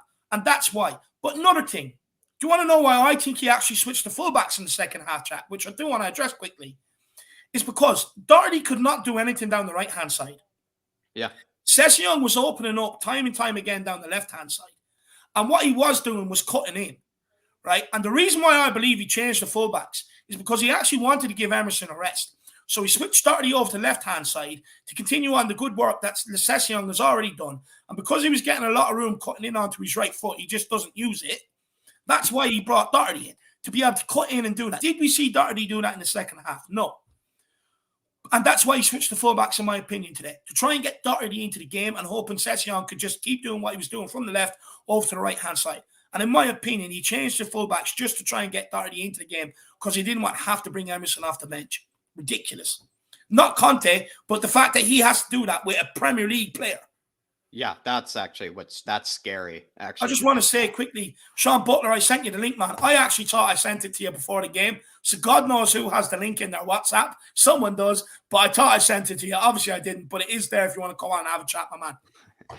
Dark Sun G saying Kane, Royale, Lucas are the bus drivers. Dele Tanguy, Lo Celso, Doherty are the freeloaders and passengers. Sesson Hill did well. Sess should have stayed on instead of Doherty. I actually completely agree with that. I think the reason though is potentially because Doherty has no use or even of any practical importance when it comes to any sort of Premier League fixture. I don't think Antonio Conte, if he was given the opportunity, he would not like to use Doherty in a Premier League match. So he's probably just resting Sessegnon because Sessegnon is recovering from an injury and is also someone that he actually could probably use as a right wing back, potentially as a left wing back, as a backup for Reggie. He probably has more plans with Sessegnon than he does with Doherty. So that's why with this match, he probably did not want to risk, potentially Sessegnon getting an injury. And then I did think that actually Brian Hill was actually, of the starting players, of the players that started this match, I thought Brian Hill personally was the best. It wasn't a spectacular performance by any means, but I think obviously was showing a whole lot more than plenty of other players,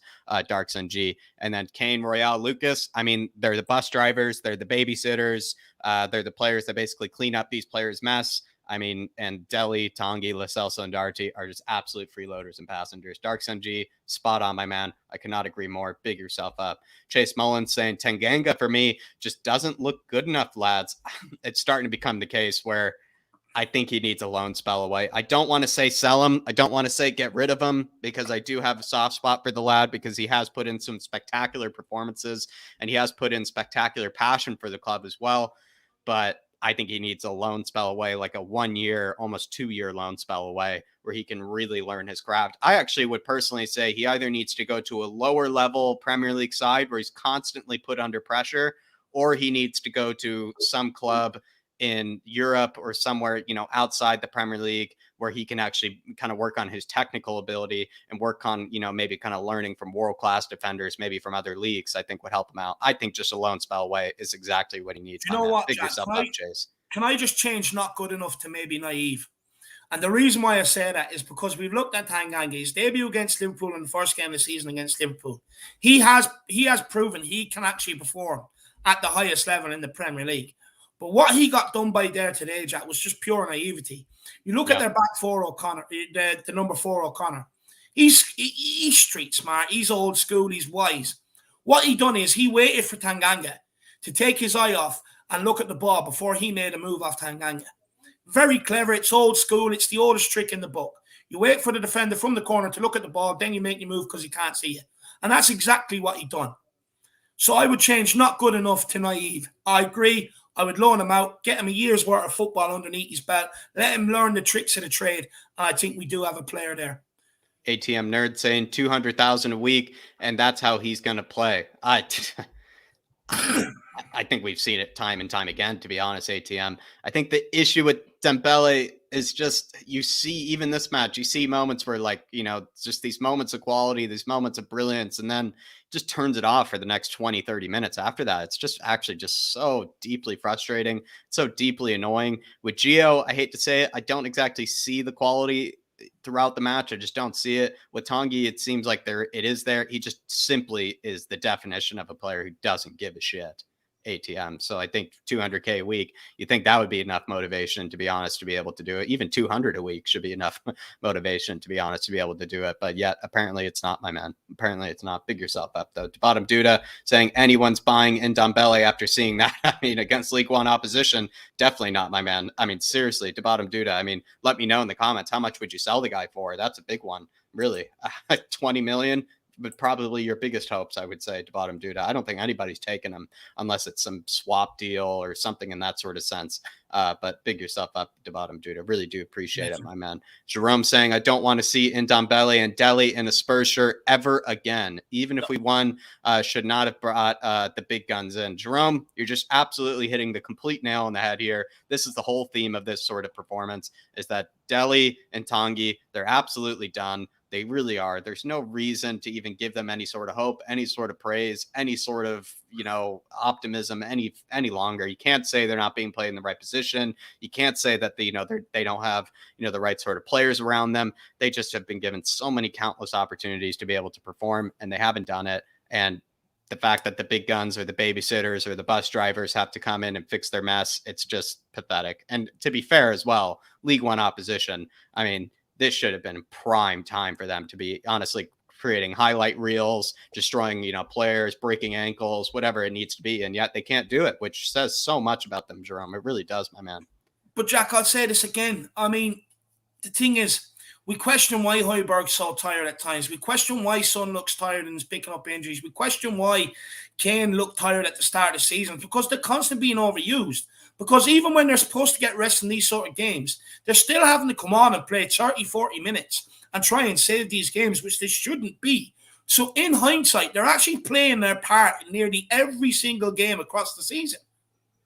And then you wonder why they look tired. You see, like we say, look, we need to take Højbjerg out and rest him. But who are you going to put in? Who are we going to put in to rest Højbjerg? Who are we going to put in to rest Harry Kane? You can't. We do not have the players to do it. Yeah. And basically, with these performing crap, it's a knock-on to our first team, and it kills everything. They have to go. Jerome, you couldn't hit it more on the head. It's the absolute theme of this. We do have Sean Butler in the house for this one. He's going to give his thoughts on the game, probably even give him a super chat as well, potentially, so that can maybe lead him into things. Dark Sun G saying, Parachichi canceled Tanguy and Delhi's contract like Bobo the Clown. I mean, this is probably not a bad, stage to begin with, maybe, Sean. I mean, would you probably treat maybe Delhi and Tanguy the same way you would treat, maybe Serge Aurier? Just say, you know what, send him to the under 23s, cancel the contract. I mean, what do you feel like with them? Okay, so you can't cancel the contract, right? I mean, Tanguy's still got £40 million left in his contract. You don't just cancel it.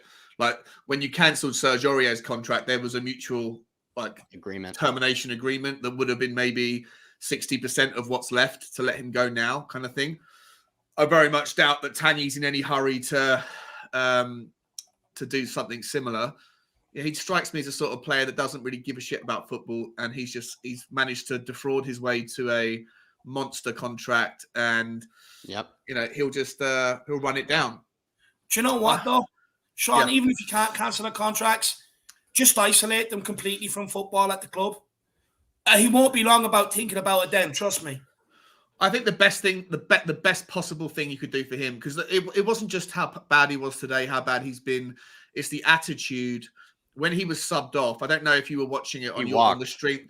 He walked like it was like he was on a casual stroll down a high street. Yeah. Like it was a Christmas morning stroll with his dog around the park. It wasn't. I'm not walking. I'm deliberately as slow as I can. And we were 1-0 down as well. 1-0 down with 25 minutes to play.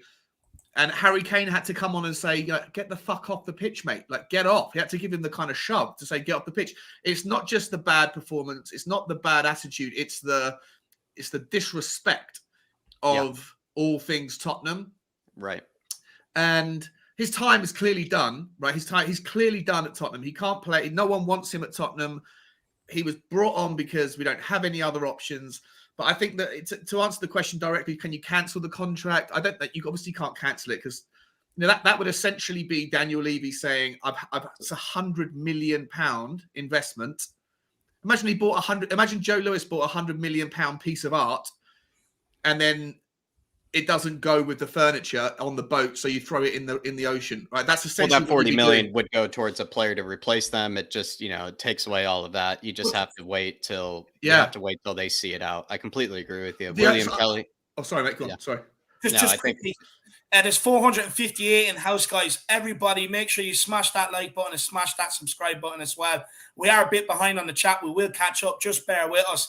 But just quickly, Sean, I mean, as well, if Daniel Levy bought a piece of art and he thought it was Picasso and he realized it was Peter's, he's just going to throw it away anyway. No, but listen, I think that the logical thing to do is to you write down. I asked you in the super chat, Jack. What would you take for him? And I think you said 15, 20.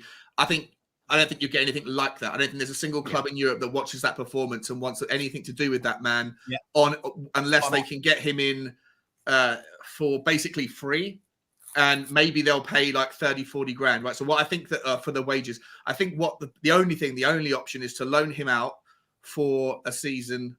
Don't even put the obligation to buy on it. Just get him out of the club and then ask the other club to pay 50 grand of the 200 grand, right? Best case scenario. I don't think you can ask them to pay anything more than that. The guy's not a 200 grand a week player. I don't think you write the contract down. I think you just let the guy leave. He doesn't like it here. We don't want him here. Let him go. We'll cover 75% of the wages. And then hopefully he goes and does a good job somewhere else. And then Daniel Levy then has a chance of positioning him in the transfer window in the summer or next year or whatever else. I think it's the only option because the guy is just toxic. He's awful. Yeah. He's an awful, awful thing to have around the club. Well said, actually. Well said, actually, Sean. Really do agree. William Kelly saying this whole situation is down to Levy and Lewis. They should be ashamed of themselves, but sadly, they are not. Profit over performance. Conte will walk. This is my greatest fear, Dave. This is my greatest fear is that Conte is seeing how big of the job is in front of him. He's seeing how much he has to fix. Same with Paratici, seeing how much he has to fix, seeing how much basically he has to undo from, the years before. And I am worried that they might think that it's, no matter how much you pay them, that it's probably just too depressing of work. It's just too hard to work. It's just not worth it. It's not worth risking their own career, risking their own kind of dignity, risking their own sort of, identity or reputation, when it comes to the footballing world. So I am quite worried that Antonio Conte, after performances like these, he might think that this is actually too much of a task. Yeah, and look, quickly, just before I answer that, anyone that does want to do fan cams on their thoughts on the performance today, get them sent over to me now. Social media, email. If people have my WhatsApp in the group chat, whatever, get them sent in and I will get them up onto the channel. But look, Jack, when it comes to Conte, right? Look, this guy, he's already alluded to it. He already knows he knows this squad isn't good enough to take him where he should be as a manager, which is in the Champions League, challenging for a league title, challenging for cups. Now, he already can foresee what's coming down the line. Now, if they don't give him the pieces to stop that from happening, which they can do this January transfer window, he is not going to stick around and be another victim of Tottenham. Pochettino wanted reinvesting. They decided they'd sack him and go with someone else. Jose Mourinho, another one. Two of the world's greatest managers there. Both can't be wrong. All called for investment. Nuno, he was just a sponge. That guy would do anything that they wanted him to do. Then Conte, he's now calling for investment. They've already thrown two world-class managers under the bus. I was very surprised Conte even took the job, but he did. But he's not going to continue to stay on a train that is heading for a collision course when the other people can do things about it. He will just simply say, let me off at the next stop, because he will walk into another job where they will give him investment and they will give him the players that he wants because they know this guy brings trophies. He's won 5 league titles in 7 years. He's won domestic cups. It's proven. Now is the time. He is not going to stay on this collision course. He will get off at the next stop. He's walked away from clubs. The whole reason why he left Chelsea after winning the FA Cup and the league title the season before and getting into an FA Cup final is because he wanted more investment. They didn't want to give it to him. He will walk from Tottenham. He will not stay on the street. He has and because he actually has pride, Dave, and he actually, believes in his own reputation. He believes what he's capable of doing. And if, the club and the players and everyone else disrespect that, then he's gone. And William Kelly, it's a very real fear of mine. Really do appreciate the big one and really do appreciate the support, my man. Carl Knight saying, who's absolutely gone off tonight. He says, we shouldn't have had to bring the big guns on. It's an absolute disgrace that we should have been put in this position. Deadwood fringe players out as soon as possible. Sean, I kind of have called them, the babysitters. We've called them the bus drivers, the big guns. Is it almost kind of shameful that we have to bring on those sort of players in order to kind of fix, the mess that was from earlier in the match? Yeah, it is. It really is. But for perspective, I was looking at Liverpool's starting 11 today. They had some big guns out as well. They had in the team. A lot of the teams that were playing lower league teams had some of their biggest names in their teams today. But it's no excuse. There is no reason why the team that we did play couldn't have walked Morecambe off the park, especially at home. But Sean, I checked into the Liverpool game when my computer froze. He was bringing off Curtis Jones on the bench. We had to bring on Harry Kane and Lucas Moura. There's a stark difference. Yeah, there is. I know. Yeah, I'm always trying to. I try my best to try and be glass half full with my perspective, but it's super worrying, right? It's super worrying, and to the point where to Carl Knight's point, get the Deadwood fringe players out. I'm on board. I'm on board with all of that, and I know Dave, you said during the game when I put the chat in.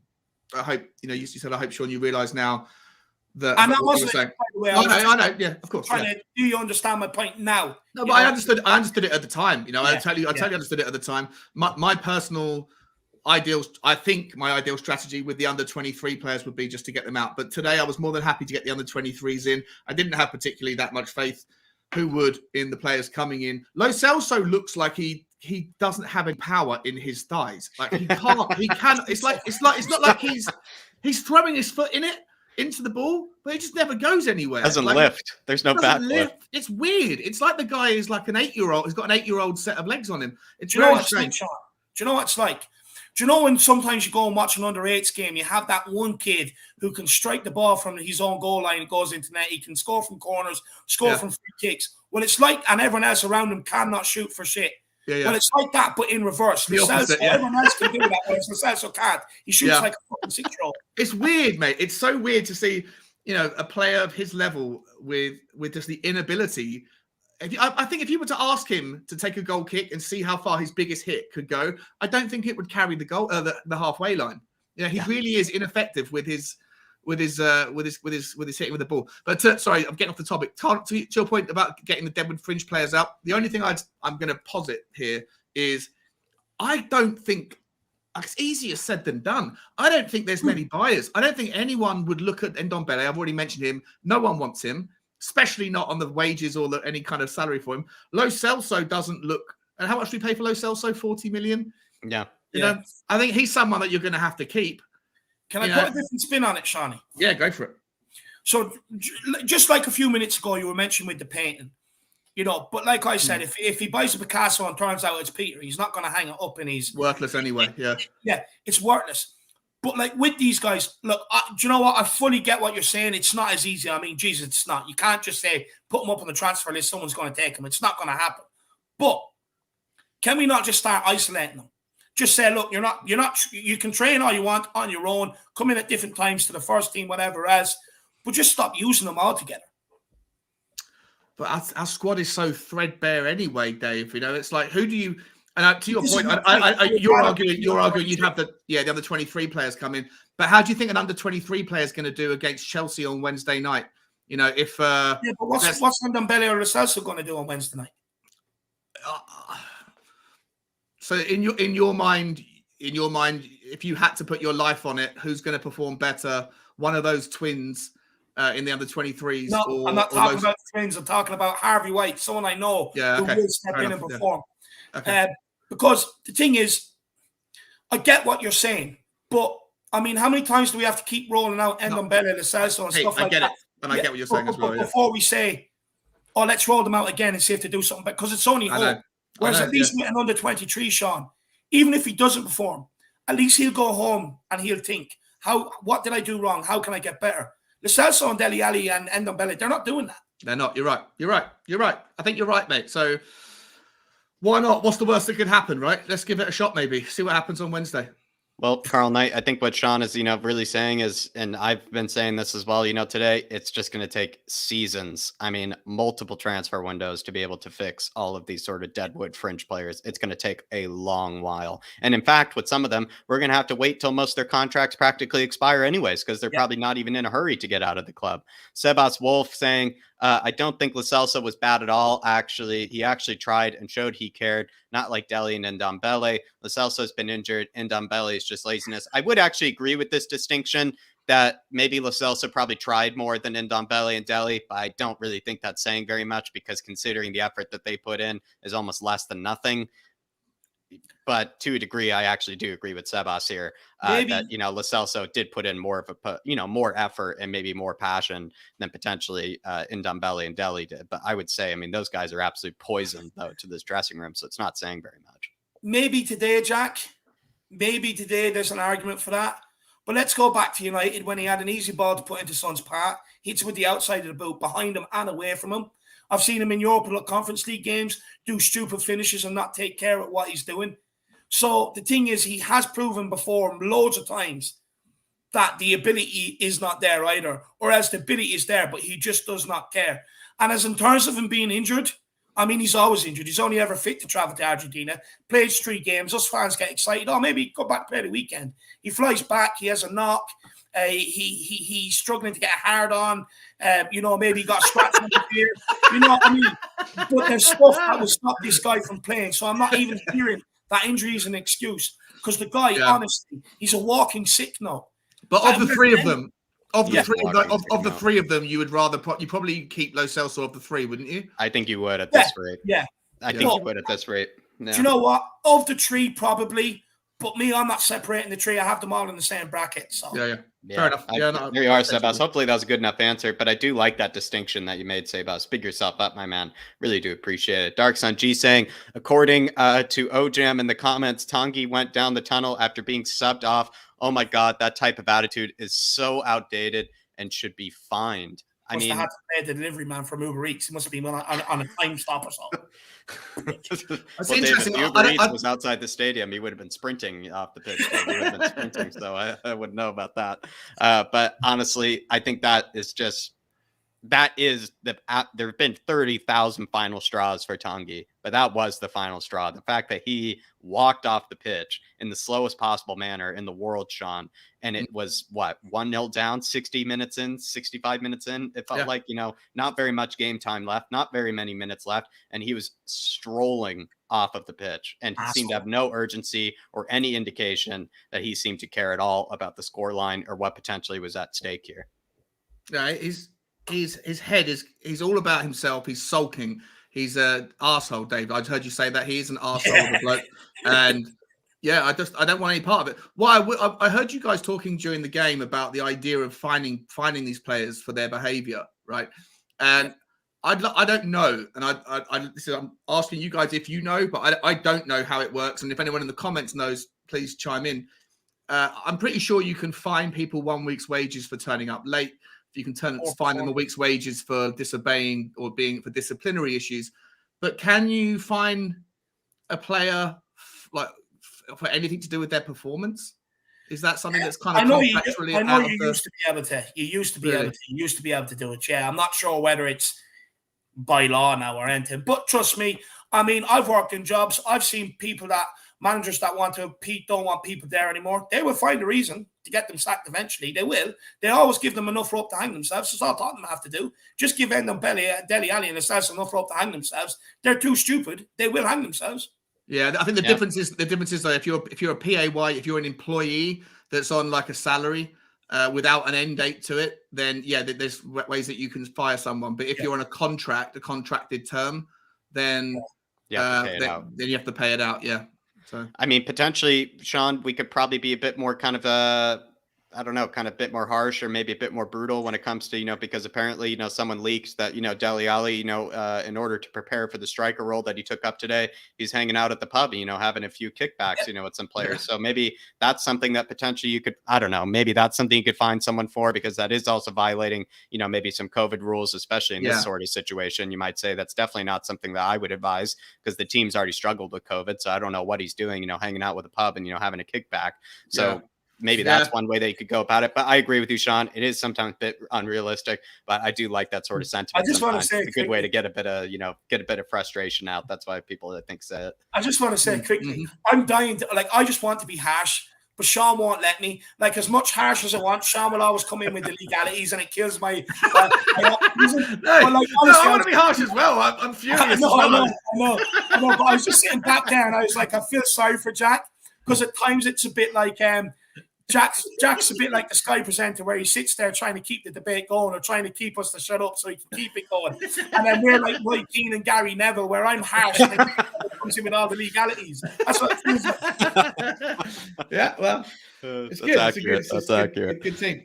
2J, the absolute legend, honestly, YouTube legend as well, 2J is, and a huge supporter of the channel. Big yourself up, 2J. He says, Ndombele has quality but lacks desire. Dele has desire but lacks confidence. Lo Celso lacks quality and desire and offers nothing.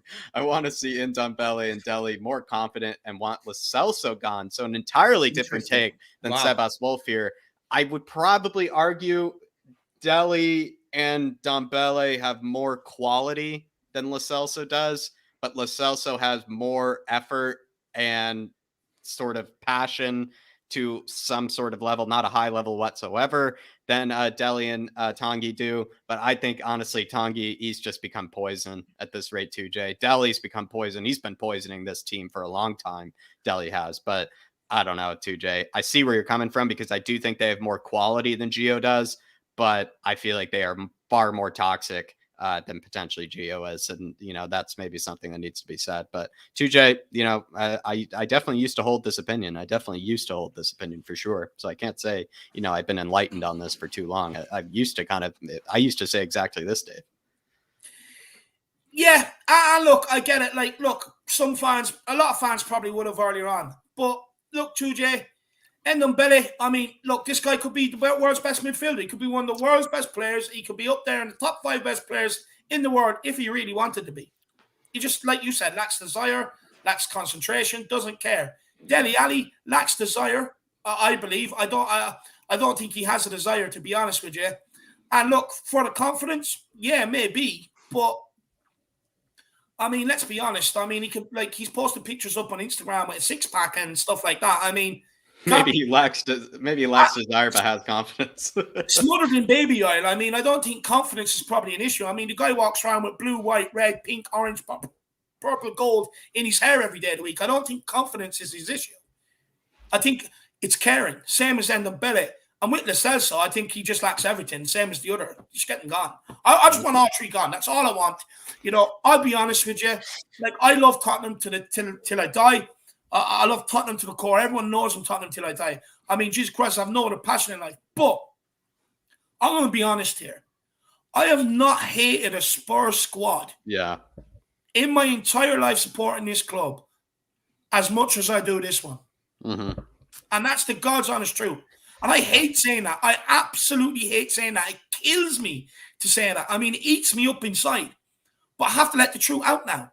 It's just killing me. I've kept it in for such a long time, but it's killing me. There's only a couple of these Spurs players that I would keep. And it should never be like that. Usually it's, you look at the squad, there's a couple, you could say let go. But you want not more than half. With this, it's more than half I hate, and I want them gone. Yeah, 2J, I think, honestly, great point. Great discussion, actually, point as well, 2J. Do really like your kind of thoughts on all 3. Also, I mean, it'd be a Kaniki answer me sort of answer that he gave right there, 2J. Big yourself up. Also, absolute legend. Dark Sun G again saying Paratici should be allowed to punch Hitchens without getting in trouble with the law. In my opinion, even if he breaks Hitchens' heart, he should not be arrested. I mean, to a degree, this is what he's being paid for. Dark Sun G, he's being paid to basically clean up Hitchens' mess. Because I don't know, we brought this up again with the Kaniki answer me at one stage, Dave, where we were saying, like, as much as the majority of the blame can be put on Levy and Enoch and Lewis, you have to look at some of the players that Steve Hitchen has brought in. And a lot of people have made the excuse for him that, oh, he's more of a scout than really a director of football. Well, even as a scout, he's failed in every single measure also as well. He's brought in Joe Rodon for huge amounts of money. He's brought in Jack Clark. He's brought in Doherty. He's brought in Sanchez. He's brought in Paratici brought in Hill. He brought in Lo Celso. He brought in Tanguy. I mean, the list just goes on and on and on and on and on with some of the huge misses that Hitchen has had. So I don't know. Dark Sun G, I think to a degree, Paratici probably should be, honestly, he should just be making him, pour his espresso every morning. That's what Paratici should be doing. And look, Sean will probably be able to actually explain this better than me, and I'll get him onto it in a second. But for me, yes, Daniel Levy, he's the figurehead. I mean, he's the paid figure to take the blame. That's what his main role is to keep people away from Joe Lewis. He's the one to take the flak. And as much as every single decision that is made does kind of fall back to Daniel Levy's because they're ahead of it, you still have to blame the people in that cog, in that business, who have been employed and haven't done their job. I mean, if I owned a hotel, I'm not going to be walking around every single day being on top of people. I employ people to do that. Yeah. And if they're not doing their job, yes, it falls back on me. I'd have to fire them and get rid of them. But ultimately, when you employ people, you are looking for them to do their job, Sean. Mate, this is couldn't agree more with what you just said, right? So, the whole Levy in, Levy out thing. For me, part of my defense of Daniel Levy is that he's the CEO of a massive organization And he's not someone, he's an accountant. He's not supposed to know whether Ndombele is a lazy git, an unhappy human being, or whether he's the 60 million pound superstar. It's somebody else that he's employed is. Yep. And all of the people that Daniel Levy seems to have attracted to the role of director of football or chief scout or whatever over the last 20 years, with the exception maybe of Frank Arneson. And Frank Arneson was over too soon because he got stolen and went to Chelsea. Yeah. But you could argue that most of those hirings have been bad. And for that, I absolutely will, throw the mud at Daniel Levy. But in terms of, and maybe not sacking them up, replacing them too soon, etc., 100%. But in any big organization, the guy at the top is ultimately responsible because the buck always stops at the top. But I don't think anyone that says Tottenham haven't invested, I always disagree with them. We have. We've just invested poorly, and that falls on lower heads. And I feel like sometimes the argument isn't focused in that direction because some people don't necessarily look and know the details. Who are the scouts?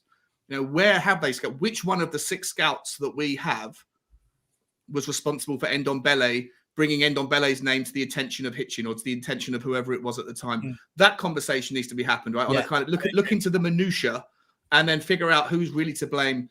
And then because and there's other ways that you can figure out whether or not Daniel Levy said, well, I don't want to pay this much money. I'll pay £20 million for the striker and or £20 million for the player. And all of those conversations I'm happy to go into on the day with Daigle, but I still don't think he's the person who's figuring out which £20 million player you buy, right? So, but yeah, look, ultimately, it's been far more poor signings than good signings. I was going to mention Fernando Llorente. We paid £15 million for that man on a 2-year contract and then let him go for free. And he was on 120 grand a week. That to me is like madness. I know he was pivotal in the Champions League final, but didn't really play very much apart from that. And when he did, was pretty ineffectual. Like those kind of decisions, when you sign someone who's at the tail end of his career for 15 million, which is it's not chump change, and you only sign him on a 2-year contract, you've got no resale value. He just wanders up. It's like a £50 million I actually think that was a good bit of business. I could understand that one because you're bringing in a guy that has had a good career. He has scored goals in all the big leagues. And for the amount of games he was going to play, I mean, I thought it was a good piece of business. And to be fair, I actually thought he played well in a lot of the games he came on. Yeah, you could see the distinct lack of pace or the differences between him and Harry because he was coming to the tail end of his career. But he done all right. And I have no problem bringing him in.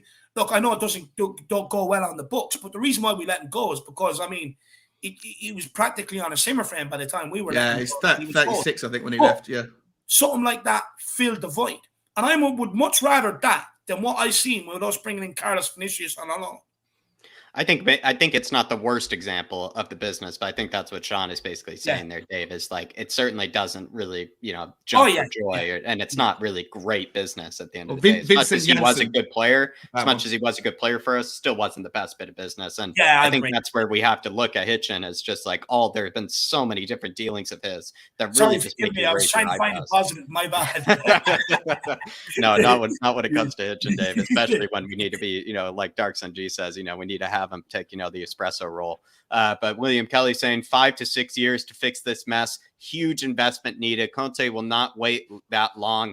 I'm sick of this. I mean, this is what I'm worried about, William Kelly, is that if there isn't huge investment right away, if there isn't investment put in the right places for Antonio Conte, he's not going to wait 5-6 years. I mean, he never has. It'd be a surprise if he did it with this club. If he really was going to accept a 5-6 year project with this club, that just seems like, I don't know, it just seems shocking. Also, even as well, Dave, I mean, there are not many managers left that do 5-6 year projects. They're all basically brought in to basically fix the situation within 2 or 3 years, if not less than that. So, I mean, Antonio Conte staying here 5-6 years to wait for all these players to leave, to get all these players out the door. It's just not happening. It's got to happen right away. But we've already discussed that it's almost nearly impossible to get some of these players out the doors. So basically what needs to happen is Daniel Levy, Enoch, they're just going to have to open up the checkbooks and they're just going to have to find a way to probably invest money quite stupidly again and probably waste a lot of money. But it just needs to happen in order to probably keep Antonio Conte around, because I will tell you, if he doesn't get the right investment, he will walk. William Kelly, he will walk, and he has no problem with walking as well. But big yourself up, Mr. Kelly. Just quickly, Jack, I think we missed this one from Carterman Farming Simulator. I'm not sure if he put in a comment after that. But if it's just a donation, my man, I really do appreciate it, brother. And thank you so much, my man. I don't see any comments since then, so maybe it is just a donation. But big yourself. I'm not sure whether you missed it or not, Jack, to be honest.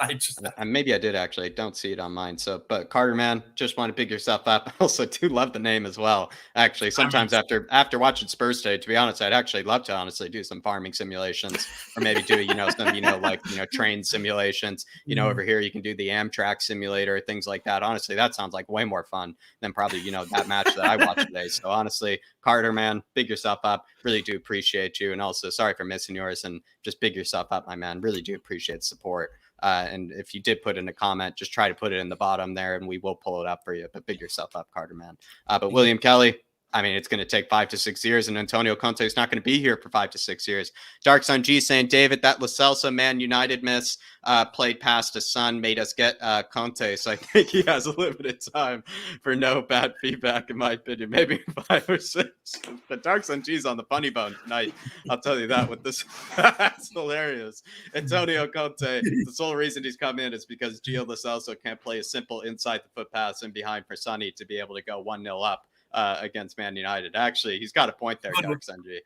I mean, look, we are the channel of delusion and we are the channel of positivity. So I admire Dark Song G finding a positive where he can. I absolutely love it. Big up, Dark Song G. It must be about 2 o'clock in the morning for this guy. Big up, Dark Song G. I love that. There were a couple of other think positives. About this joke for a while. I'm actually going to think about this joke for a while. That's actually hilarious to think about. Sorry, Sean. There were a couple of positives today, though. I thought it was good to. I thought Ryan Sessegnon. Play on the I thought he was good on the left, and I thought he was good on the right as well. When he came onto the right side, I thought he was pretty good. So I think that maybe there's a bit of an invert. Like, I don't like Doherty playing on the right or the left as an inverted fullback, but I thought that Sessegnon offered quite a lot of creativity as an inverted fullback. He's the main standout. I thought it was a positive, but you got to kind of look for some positives out of the game. Obviously, we got through and we're in the draw. When is the draw, by the way? Is it this evening or tomorrow? No, having a clue. But the reason why I think he switched him, especially in the second half, to be inverted, was because if you look at Sessegnon, the amount of times he was able to cut in, but he just couldn't pull the trigger or find that pass with his right foot because he's not comfortable with it. Yeah. And Doherty was anonymous in the first half on the other side. And I think that's why he switched it, to thinking that Doherty would be able to cut inside and use his right foot. And we've seen him a couple of times try and cut in and have a shot. He honestly, just the guy wouldn't hit a pinata even if he wasn't blindfolded. But you look at Sessegnon, I actually think the first half he was good. Second half he tried, but it kind of took him a bit out of the game. And I feel sorry for the kid because we only done that to try and get Doherty into the game because he was shit in the first place. Yeah. Actually, spot on there. I did actually miss a few, so I do apologize, Harris Army, but I'm now caught up with them. Dark Sun G with another big one as well. He's saying, like Danny Rose, Tanguy should be separated from our first team. However, unlike Rose, who actually did something for our club, which went to shame after the Sun interview. However, Tanguy did nothing for us in comparison. I think this is actually spot on. At the end of the day, Danny Rose, he was a great player for us. He had that right attitude. He had that right type of mentality. He was quality for a few seasons as well. Also played consistently well in comparison to Tanguy and Ndombele. Wasn't on nearly the same amount of wages. So as much as Danny Rose kind of got, excommunicated and kind of outcasted by the Tottenham fan base as well as the club, I feel like the fact that Tanguy hasn't found himself in that situation, he should be quite lucky, actually, to a degree, because Danny Rose was treated a lot more harsher than I think Tanguy ever will, which is actually quite a shame to think about it, Dark Sanjay. Never thought about it that way, actually, in comparison to Danny Rose. It's actually quite shameful. I think, Jack, one of the problems with, like, if you remember in the week, Antonio Conte came out and said, Tanguy's training hard, he's grinding, he's working hard, all these things. And it was obvious to most people, I think, that he was saying that so as to kind of give off a better impression. Yeah. And so hopefully someone might take a sniff at him if he was to get excommunicated and told to go and train with the youth team. That puts an absolute final nail in the coffin of trying to get him out of the club, right? Because that news will leak, that news will get out. Tammy Ndombele has been forced to train with the youth team. His attitude is so bad, it's toxicity, all that stuff. That would anyone that was even half interested in maybe taking him on loan would then say, I'm not gonna touch him with a barge pole. Similar to what's happened to Danny Rose, right? Danny Rose gone to Watford and now they want him to cancel his contract. The poor guy. Right. So, but the thing is, we took a stand against Danny Rose after a while. Why can't we do it with these guys? We isolated Danny Rose. Because Danny Rose was coming to the end of his contract, whereas Tanguy's, and so we weren't ever going to look to get any money back on him. Yeah. Whereas Tanguy still got 4 years left on his, or I think it's 3.5, 4. So 40 million quid's worth of contract is still to be paid. So I just think you have to keep up appearances that he's a member of the squad. You know, unfortunately, yeah. And do you know what? I actually think you make sense there, to be honest with you, Sean. But where I'm at, I just want to take a hit for football in general. Let's stop bringing these wasters into the game. The only way of getting them out of the game is by isolating them and freezing them out. Let's start doing it. It doesn't set a good example for any youngster in the academy, any person that potentially is looking at coming to Tottenham, you know, because every player that knows that they're a party boy and they don't really care about football, they're in it for the money, they know they can come to Tottenham and get away with it. So let's take a hit for football in general. Get these guys out of the game. And just say no, or else start changing it to a pay-per-play contract. Yeah, the bottom Duda or Dark Sun G. I mean, I think it's actually a great comparison. I think in Tanguy's case, lucky for him, it's a bit different. But I mean, the fact that to a degree, the fan base absolutely just outcasted Danny Rose. It's a bit sad that we haven't done the same to Tanguy, but I think we're starting to do that, which is a good sign. The bottom Duda here, and this is one I did miss. He's saying, I feel Conte going for a 3-5-2. Inter kind of formation, changing Mora with Son when he is back. That's all he can do. If we can get a midfielder and a right wing back in January, it's a pity. To bottom Duda, I actually kind of like this sort of formation change to a degree because, Dave, we don't really have maybe the depth to do the 3-4-3 very, you know, kind of sufficiently. With Sonny being out, doing the 3-4-3, it's not really as realistic. We don't have the kind of the squad depth for it. Whereas maybe the 3-5-2 could actually make a lot of sense, actually, to some extent, to actually go for that instead. I think it's actually a good tactical switch here made by Bottom Duda. Actually quite clever of him. And if we get that right wing back in to maybe help out Emerson and also challenge Emerson, I'm completely for it. I'm completely support that. And maybe bringing in another center back, it seems like by the looks of it now, I'm actually probably being convinced by that sort of argument that we actually are more desperate for a center back than I really did think. Bottom Duda. Kind of do agree with you completely, Dave. I mean, would you switch to 3-5-2 knowing that Sonny is going to be out for a while? Look, first of all, I think it's the formation that Conte is most comfortable with. It's what he played at Inter. He played with Lukaku and what's that guy that everyone gets a hard on over? Lautaro. Yeah, Lautaro. You know, played with them up front. He had sometimes it was a Christian Eriksen along with Brozovic and what's that other guy? Barella. You know what I mean? But the thing is, he had ballers in the team. He had players in the team who could construct passes. And I think eventually he will want to get to that with Tottenham. But he just does not even have the starting 11, let alone backup players, to be able to play his 3-5-2. Because to be able to play the 3-5-2, you have to have people comfortable on the ball. So the reason why we play the 3-4-3 and we play it a bit more defensively than what Conte probably would like is purely because of the players he has to pick from at his disposal. I do agree with that. I actually do agree with that. But Bottom Duda, I like actually where your head's at. And I'm liking this tactical sort of thought. I like this formation change. And he's a bit like Dark Sun G. He's thinking about in the future. He's thinking about, you know, how can we go about fixing this club, you know, kind of down the road, you know, in future fixtures, future games. I really do like where your head's at, Bottom Duda, and really do appreciate support. And also sorry for missing your comment as well, to Bottom Duda. Do appreciate your patience. And honestly, I'm completely for that tactical change, my man. I'd like to see Lucas up top with Harry Kane. I think that could be quite interesting in comparison to Sonny and him. I think it's a good alternative for what we have available to us. It's a good alternative. Dark Sun G saying Paratici. Oh, sorry. So that's now I'm caught up on the ones. So sorry about that, guys. Had a bit of a hiccup moment. You know, should be more professional than that. But I'll get you to where we are. I think I'm after William Kelly's here. I think I know it's this one. Oh no. Yep. No, you're right, Dave. Yeah. Having a bit of a shocker. Carl Knight saying Delhi has no desire. He's a freeloader. I mean, do you feel like Delhi? Have you given up on Delhi at this rate? You know, Sean, I feel like I haven't actually asked you very much about your opinions on Dele Alli. I mean, he got a shot today as a striker, some position that a lot of people seem to think maybe he could do well in. I mean, what are your thoughts on Dele Alli? Is he kind of in that freeloader sort of category? Is he in that kind of get out immediately sort of category for you? Yeah. It's a shame because I've always had a soft spot for him. A little bit, but over the last 4 years, he's done very little. And certainly every time you see him now, he's more when you need him. Like it's one thing to like for a player to dip or for form to go or if he's just off his best, he's no longer the player that he was, but we've replaced him. But it's when you know he's only 25 years old or whatever he is, and you know that the Tottenham squad has so much lacking depth and lacking talent, and that he has it all within him. And then when you look to him, when there's an issue, when there's COVID, when there's injuries, when you look to him and say, Dele, we need you, man. We need your old Dele. Come on, bro. Like, all will be forgiven if you can just snap into gear. Like, whatever's going on, snap out of it. And he doesn't do it game after game after game.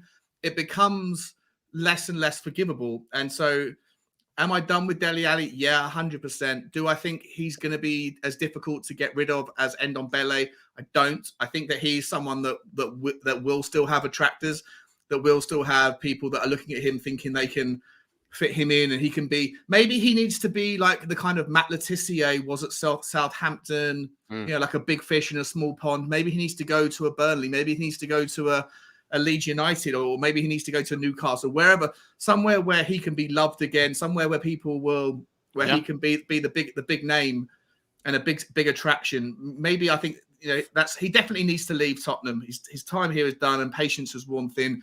I feel it's such a shame. I hope that wherever he goes, and I do think there will be people that will be interested in him. I just hope that he doesn't ruin his career and he's on the path to letting it all just fritter away. Because he's such a raw talent. He has so much going for him.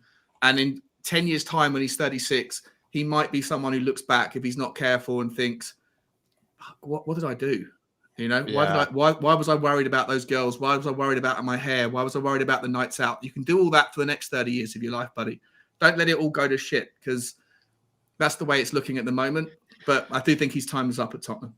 That's what Jose told him. In fact, in his little kind of sit down at one stage, he just said, listen, your career, will flash by in the snap of a hand, if you don't actually focus up and actually get, actually realize. And so Carl Knight, hopefully, I think Sean just gave you a brilliant answer there, Carl Knight, and big yourself up as well, Carl Knight. Really supporting the channel today. Faz Radbar saying, it is a myth to think Ndombele has quality. Get rid. I mean, I have no defense for Ndombele anymore. You see moments of quality, I'll probably argue, but I don't need to stick up for this guy any longer. I really don't. I'm just tired of it.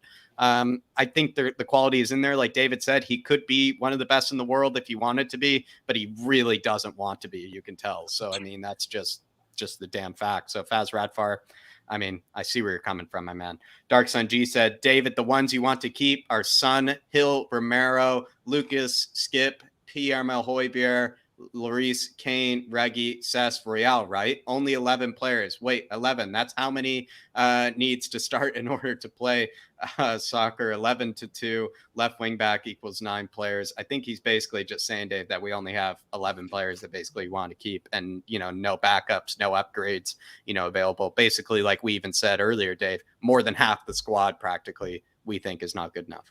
Yeah, and look, you want to narrow that down again? 3 absolute world-class players, Lloris, Son, and Kane.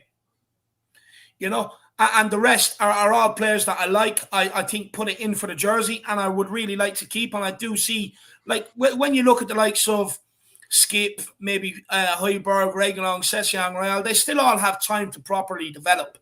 Maybe not so much Højbjerg. The rest, they all still have time to develop and really become something. But they do put it in for the jersey. At least they try.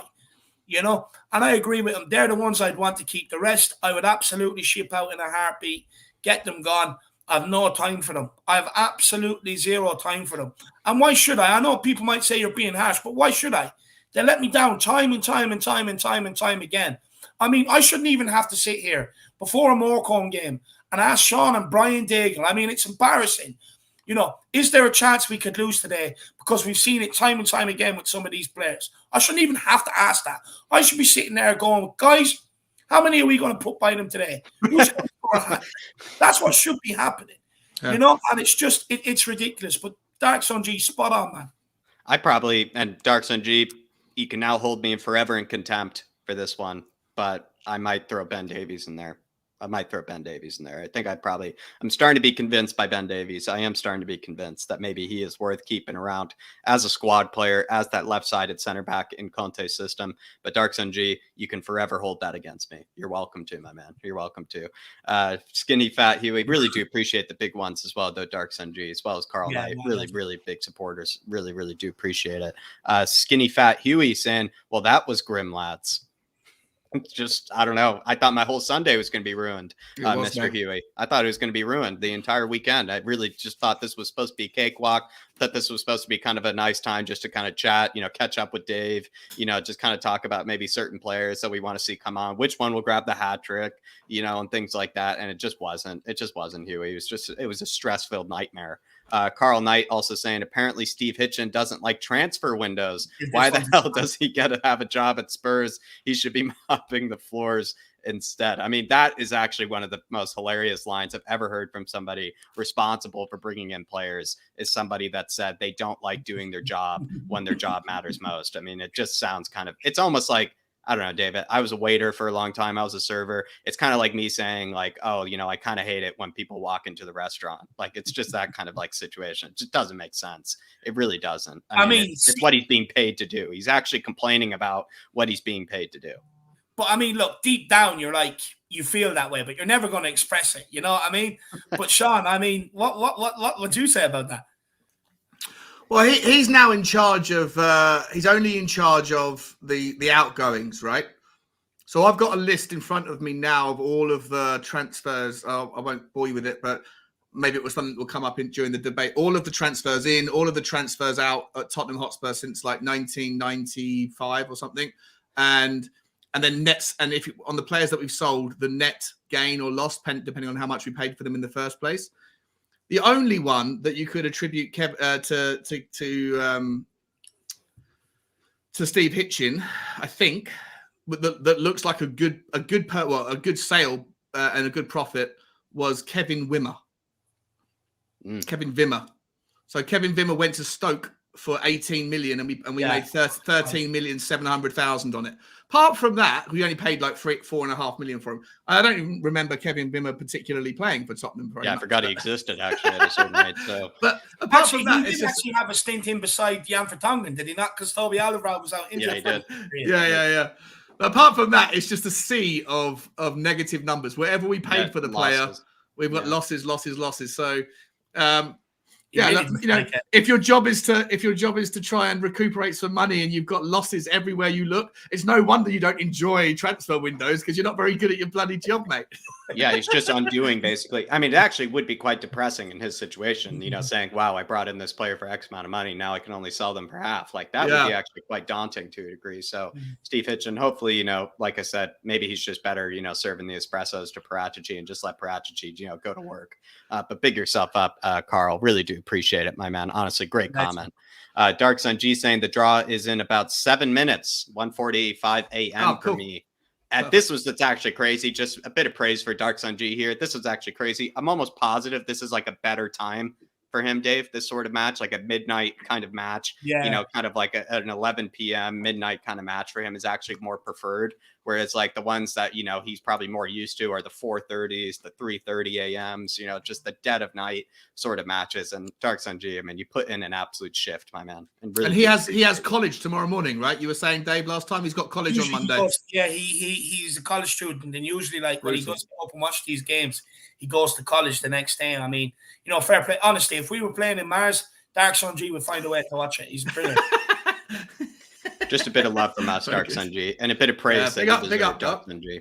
Nice. Absolute legend. Honestly, I mean, the work rate, I mean, it's just ridiculous. I mean, the dedication. I mean, I can't believe these players knew that they were putting in those sort of performances, and someone is watching that at 3:30 a.m. They should realize that, like, seriously, they should at least put in something better, at least for their sake. Philip Brady in the house. Big up, Philip Brady. Absolute the godfather is of the Irish Hotspur. Plenty of godfathers in the Spurs community, but he's the absolute one.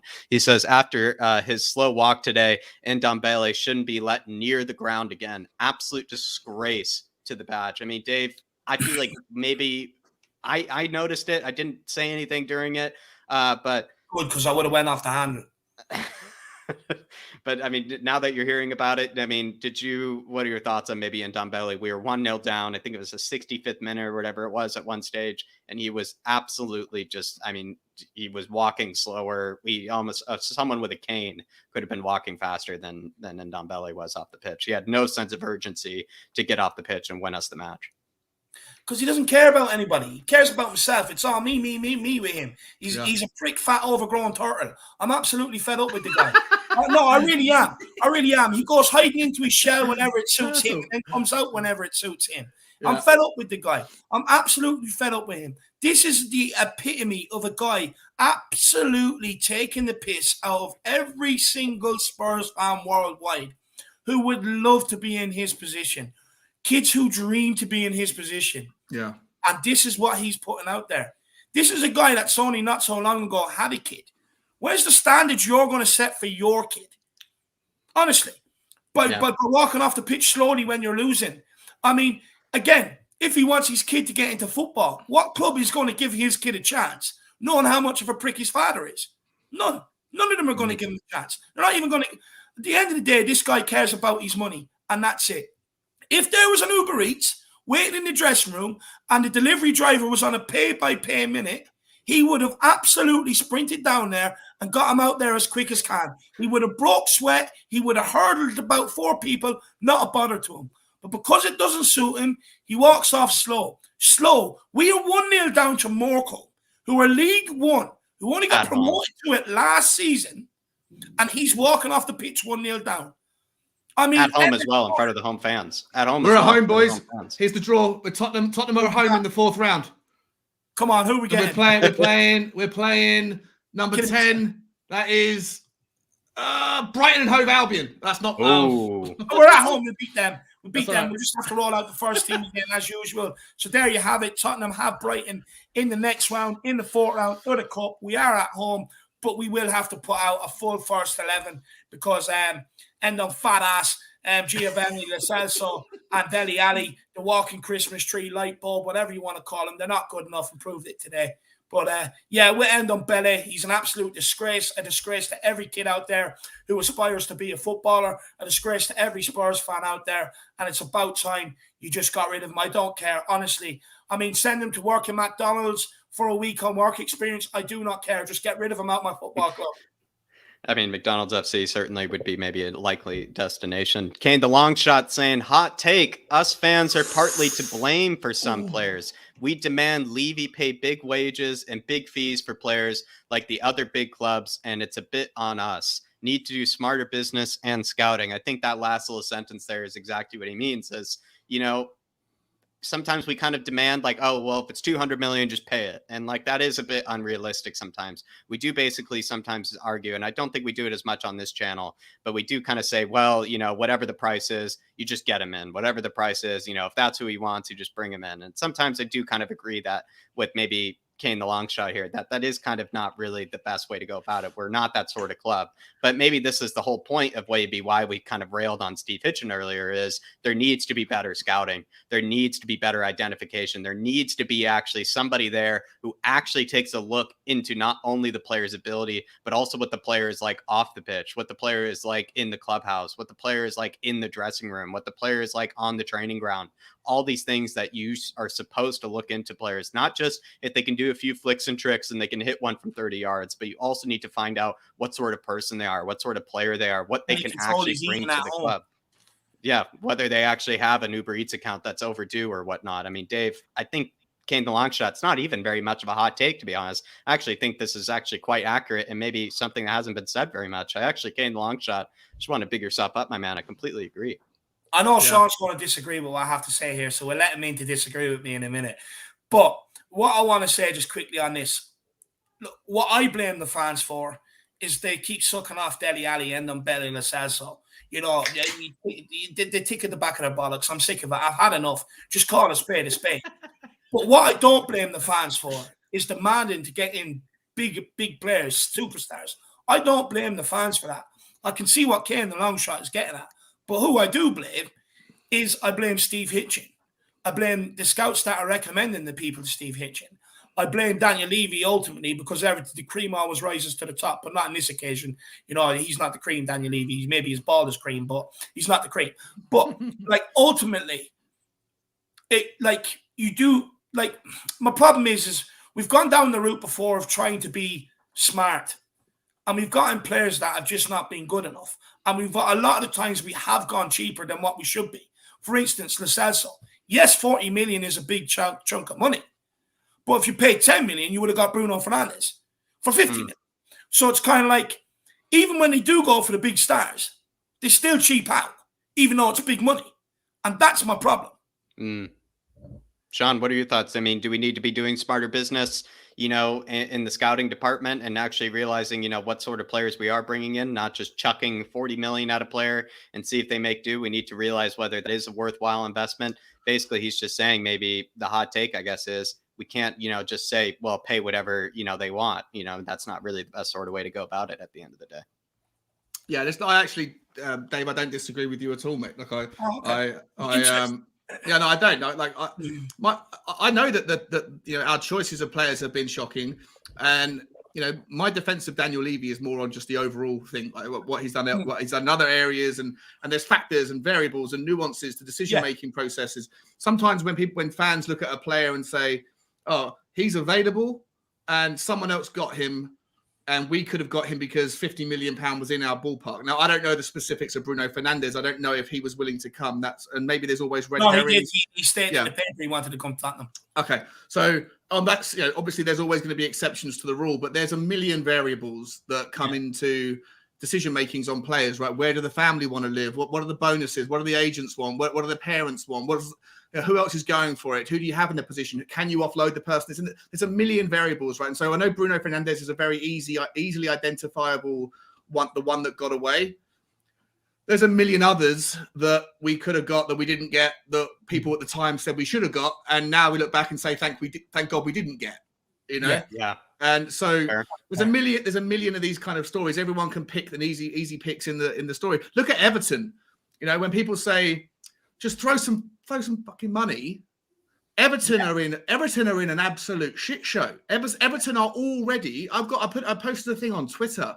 Everton are £40 million in breach of financial fair play already, right? And they're going to have to offload some players in order to meet their requirements by the end of, I think it's the end of this year, by September of next year, in order for them not to be, or they need to find additional revenue. So they've thrown the house at trying to qualify for Europe on a consistent basis, where they get the additional income from media, from prize money to balance the books.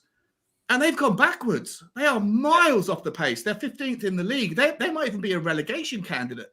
So for everyone that says just throw money is the answer, well, there's a lot of examples of teams that have done that. And I'm not just pointing to Leeds in the 90s, right? There's one happening right now. Now you could also point to Leicester and say, well, Leicester have done it the right way. Leicester have done it. So there's always things that, you know, there's arguments both sides, which is why I think on the debate we need to look at and compare and contrast Tottenham's chairman and their performance with other clubs as well, because there's lots of things to look at. But it comes down to what Ken the long shot is saying. Then just be smarter. Yeah, exactly. And my point has always been, it's ultimately Daniel Levy's fault. Yeah. But really, it's not. Like, the people that really need to be hung out to dry by Tottenham fans is the scouts and the Hitchens of the world. But we don't know enough about the scouts, because we don't. How many people have got the time to be able to go and research? Or who was the scout who picked out Ndombele? Who was the scout who thought that Vincent Janssen was going to be a superstar for 25 million? You know, who was that? And where is he still at the club, or did he get fired? No one knows those. Well, no one obviously knows those answers. Vincent Janssen, man, like a knackered horse, man. Yeah. But I mean, there's loads of those players, right? There's loads of those examples where you can point to go, well, can we find out who was responsible for that? Who said that Vincent Janssen would be a good pick? Who gave the go ahead? On that. You know? Yeah. I mean, so Kane the long shot, I guess he's just asking, you know, us basically not to pull an Everton, I guess is what he's saying, basically. And so Kane the long shot, certainly not a hot take. I mean, not a hot take at all, my man. I mean, I would say there are much worse hot takes out there. Believe that. 2J in here saying Winks said in his post-match interview that he meant to score. He was aiming for the top corner. Maybe he learned his lesson this time, and maybe just taking credit for it this time around. Sean, what do you think? Like, maybe we get an answer from the whole panel. Sean, do you think he was going for the top corner? Do you think he was actually trying to, fool the keeper there? At best, he was in the back of his mind. He's like, I'm going to put it in the area and see what happens. But I don't think it was a deliberate. I don't think it was a shot on goal. I think at best it was a cross that was in that kind of ballpark of the pitch and then see what happens. But I'm not going to give him the credit for that. I'm sorry, no chance. Dave? Just quickly, do you know what? I think there might be a small bit of truth to it because I seen 2 goals similar last night when I was watching Match of the Day in the FA Cup, where a couple of keepers were caught out in the same similar kind of sort of situation. Fair enough. But I also did hear Danny Murphy say on Match of the Day last night that even if he didn't mean it, he'd tell the cameras he did. So, Exactly, what? I don't think Harry Winks has the capability to shoot from a free kick from there. So I'm going to say he didn't mean it. Yeah. I'm just happy. I think he went for the back post. Post. That's all I'll say. I think that's ridiculous that he actually tried to hit that. Because I don't know. We've seen more ridiculous goals scored where the players have, taken that bit of a humble approach. Like with Masuaku's, goal for West Ham. He said, I didn't mean for that. Like, it's supposed to be a cross. He could have taken credit for it. There are plenty of other players. I think even Sonny as well scored that similar goal with Wolves or whatever it was, I think, or Watford. He could have taken credit for it, but I don't know. Like, fair play to Winks. He got us back into the game. He really stepped up the moment that all the babysitters came on. He really did step up his game. But I don't know. That's a bit ridiculous. But I think he had a similar goal, times before in the Europa League or whatever it was. So he's just learning his lesson this time. He's just learning his lesson, to take credit for it. Dark Sun G saying Davies is an 80% keep, in my opinion. So no hard feelings, Jack. No, Dark Sun G, I just don't want to be in the ropes with you, my man, because I know you'd absolutely school me if I actually, if I held an opinion on Winks or Davies that you did agree with. I know you would school me, my man. But big yourself up, Dark Sun G. I'm glad that, I guess all of a sudden we're becoming kind of enlightened on Mr. Catastrophe, Dark Sunji. I guess we're becoming enlightened on him. Yeah. Ben Kaufman saying, if you want someone to serve espressos for Achichi, get someone who can actually do that job. Sign up coffee. I guess it's not really good for very much then, Ben. You can't even get him to pour the espressos. He's just got to get out of the club entirely, my man. You just get the coffee in, get hitching out. That's what I love to see. Big up, Ben Coffee. Oh, big up, Ben. That's hilarious. Ben, send me in your fan cam as well from the game, my man. Everyone else out there, quickly again, anyone who does want to share their thoughts on the game, send me in a fan cam through Twitter, through Instagram, through email, get in contact with me, and through WhatsApp, and we'll get them up on the channel over the course of the evening and get your thoughts out there. And that's what it's all about, is just giving more people a voice where we can. So try and get them in if you can. Sorry, Jacko. I love watching those, by the way. It's great because they come in like a bit later on during the evening. So just before I go to bed, I'll sit back and watch your audience 2 minutes apart. It's great. Well, I mean, it provides different sort of opinions rather than just sitting to us three all the time. It just gives fresh perspectives, which is good. Yeah, it's great. It's really really good. Also just a massive shout out to Zanuska's was class.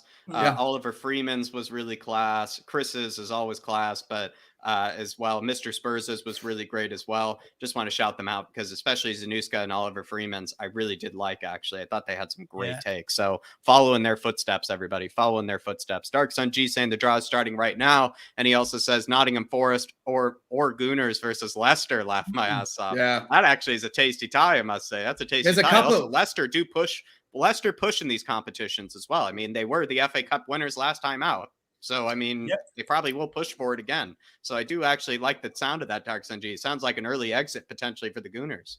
Jack, just before you go on to Carl Knight, I think the tastiest tie is Kidderminster Harriers at home to West Ham. That's an East London belter of a game. I know Kidderminster Harriers are pretty sure Kidderminster Harriers are in East London, aren't they? National League South, I think they're in, or is it North? But I think they're right around the corner from West Ham, so it'll be. I'm pretty sure they're home. Yeah, and they're at home as well. Yeah, so it'll be an absolute belter. That'll be on TV as well. Yeah, Cup upset. Good for them. Good for them. I'm looking forward to it. Smash some hammers, bring the hammers into the stadium. Carl Knight says, probably my last post today. No money left. Well, just to say, David and Jack and Sean, you guys are superb. You guys are showing much more desire than we showed in today's game. Come on, you Spurs. I mean, Dave, what do you got to say to Carl Knight? I mean, he's been an absolute contributor today. He's really given so much. And honestly, he's given some great talking points, I would say, as well. Carl Knight has. And he has been admiring as well the passion that I know Dave definitely was showing, especially when we went 1-0 down, Carl.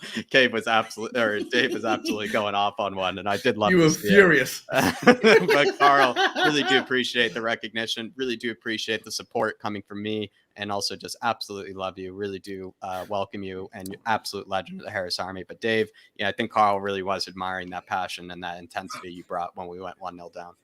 No, look, fair play. I mean, look, it's not for show. It's just I get annoyed and I kind of just let it out. I've ADHD and dyslexia and stuff like that, and sometimes I just can't help it. I just let it out there, I just go nuts with it. And I do even cut across Jack sometimes because I see things and it just infuriates me. Not even intentionally to bring it. I mean, I just love the club anyway. And to be honest, I don't even get embarrassed by it either. I don't even watch myself back either. I just look, it's spur of the moment thing. It is what it is. But look, first of all, my man, I mean, you can put in comments into the chat without having to do a super chat, my man. It's not a problem whatsoever, brother. And I do hope you have some money left, man. I mean, hopefully you didn't drain your bank account today. I do want you to make sure you have enough for bread and milk and like, a steak, whatever you want for dinner and stuff like that, Carl. I really do hope you have some for that. But look, I appreciate your support today, brother. It's been absolutely incredible. And look, I'm just glad you watched it, or I'm glad you enjoyed it. That's what it's about at the end of the day. We're all Spurs fans. Whether I'm angry, whether fucking other people are happy, we're all Spurs fans. And I'm just glad you enjoyed it. And Carl, Sunday night, no matter how ugly the win is, when we do get that win on Sunday night, it's Antonio Conte pizza night. That's all I would say. So just save a bit for the pizza, my man. Big yourself up, though, Carl. Really do appreciate all the support that you've given today, my man. It really does go a long way. But also, it's just been great talking points as well, Carl, that you've brought up. Franco Martini, also one of the best names in the building, says Traore, more of the same old. Same old. Let's go to Fiorentina, give them 150 million and take Federico Chiesa and Dusan Vlahovic. I think Chiesa's already moved over to Juventus. He originally was from Fiorentina, so they do have some great talent that's been coming out of there recently, I must say. But Dusan Vlahovic, I'd probably pay. I mean, I think he's honestly I think he's going to be like with Erling Haaland in the next 10 years as some of the best strikers in Europe. So to a degree, you might say you could pay any price, despite what I said earlier. You could probably pay any price for Dusan. Federico Chiesa, though, is also an unbelievable player, I must say. Like, he is also almost priceless. But Franco Martini, I do like where your head's at. He's not satisfied with Traore. He wants more. He wants better. He wants players that can come in the here and now and make us a top 4 contender. He's got the right attitude, I'll tell you that. Yeah, look, that's 150 million. I'd definitely sanction. I love the both of them, to be honest. I think both of them are quality. But Franco, I'm not going to call you Franco Martini. I'm going to call you Franco Baldini from now on, my man. Big yourself up and really appreciate the support, Franco. Really appreciate the support, brother. But look, guys, we've been going for 3.5 hours now. I think we will end it there.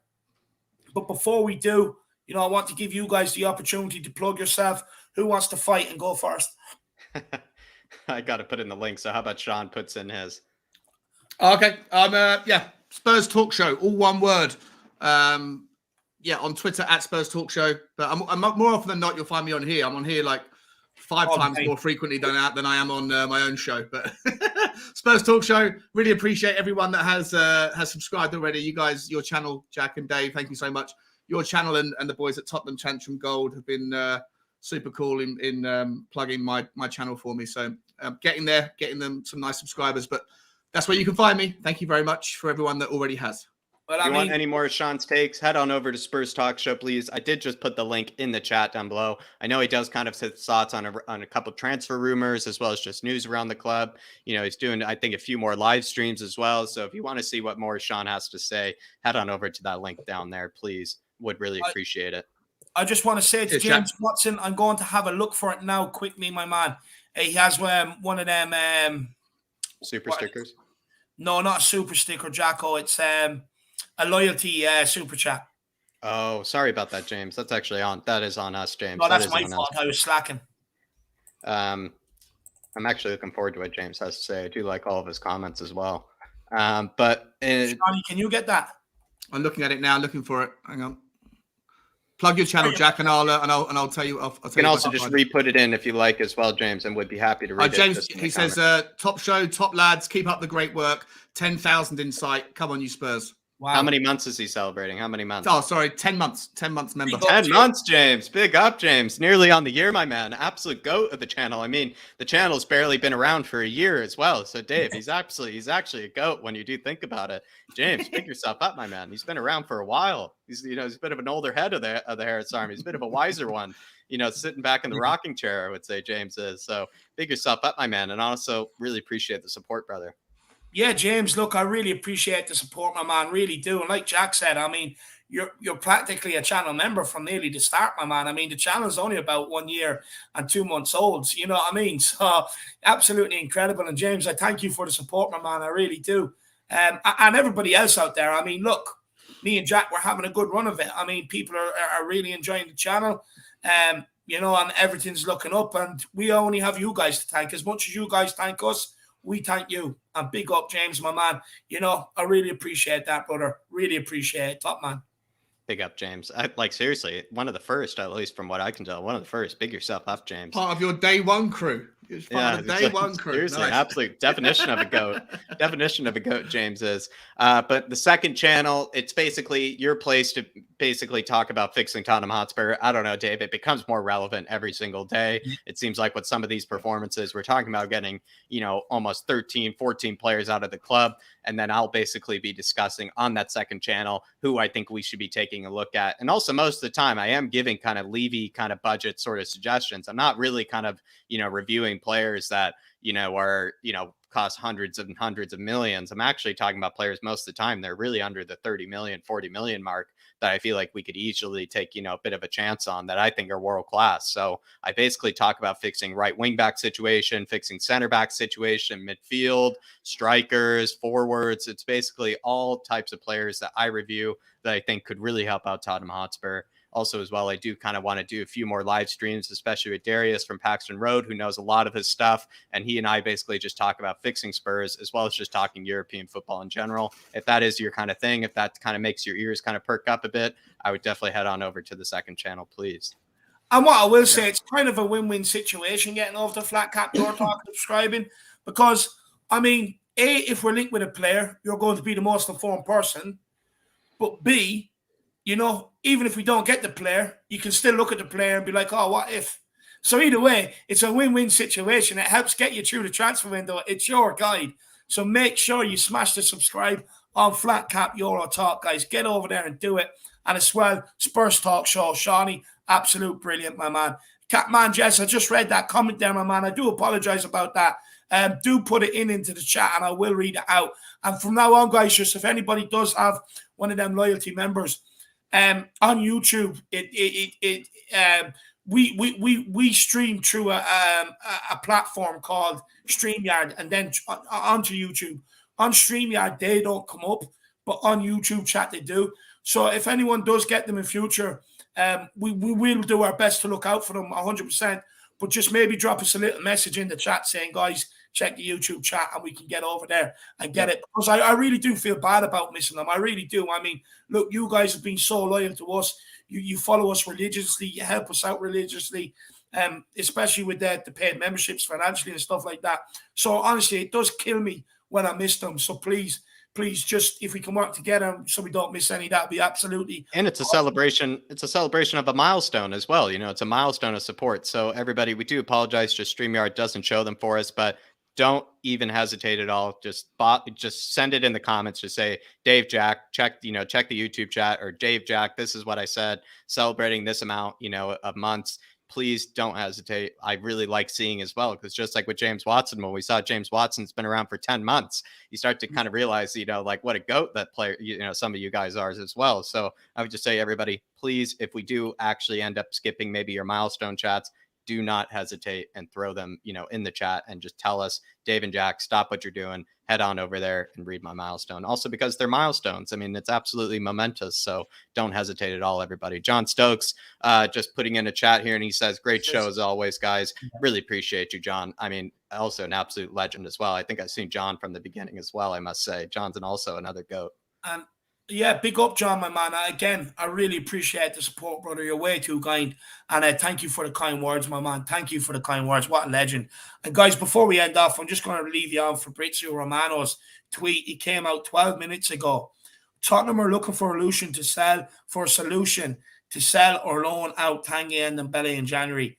Rumours about Roma, but no talk so far, as Italian side are working to sign Sergio Oliveira. Spurs are also open to discuss swap deals, including Ndombele as part of the negotiation.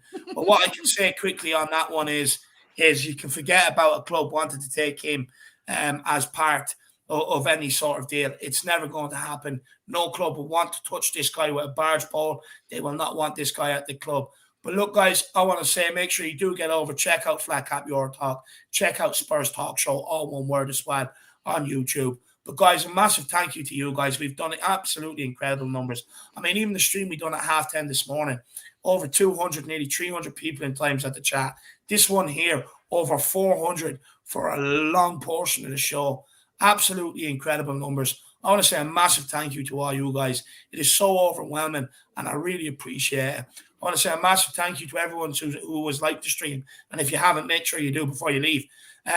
And a massive thank you to everybody who helped support this channel financially with memberships and super chats. You have no idea how much it really helps us put out the quality content that we do, because as you can tell, we do put a lot of hours into it. We try and find the best news, get the best people on, and we really do spend a lot of time with our shows. And when we always make the shows, we're always trying to think, how can we get people involved? How can we get their answers? This, that, and the other. And if you guys have any suggestions on how more people can get involved, please don't hesitate to contact me and let me know. As you can see, we're already bringing the fan cams. If there's any other ways, get in contact and let us know. But guys, as well, get your fan cams in and help, and they will be put up on the channel. Shawnee, do you want to say something there before we end off, man? No, just saying you got the 23 part plan, right? Yeah, that's to get to 10K. But look, if there is anybody who does suggest any other ways, we can get more and more Spurs fans involved, because this is what it is at the end of the day. It's not about us sitting here preaching to you. It's a fan channel for the fans. So, guys, get in contact. But as always, much love to everybody. Stay safe. We'll see you back here tomorrow for the fan show. And, yeah, as always, in Conte we trust. Come on, you Spurs. Levy, open that wallet. Open that wallet, Levy. Shake it out. Conte in. Conte we trust.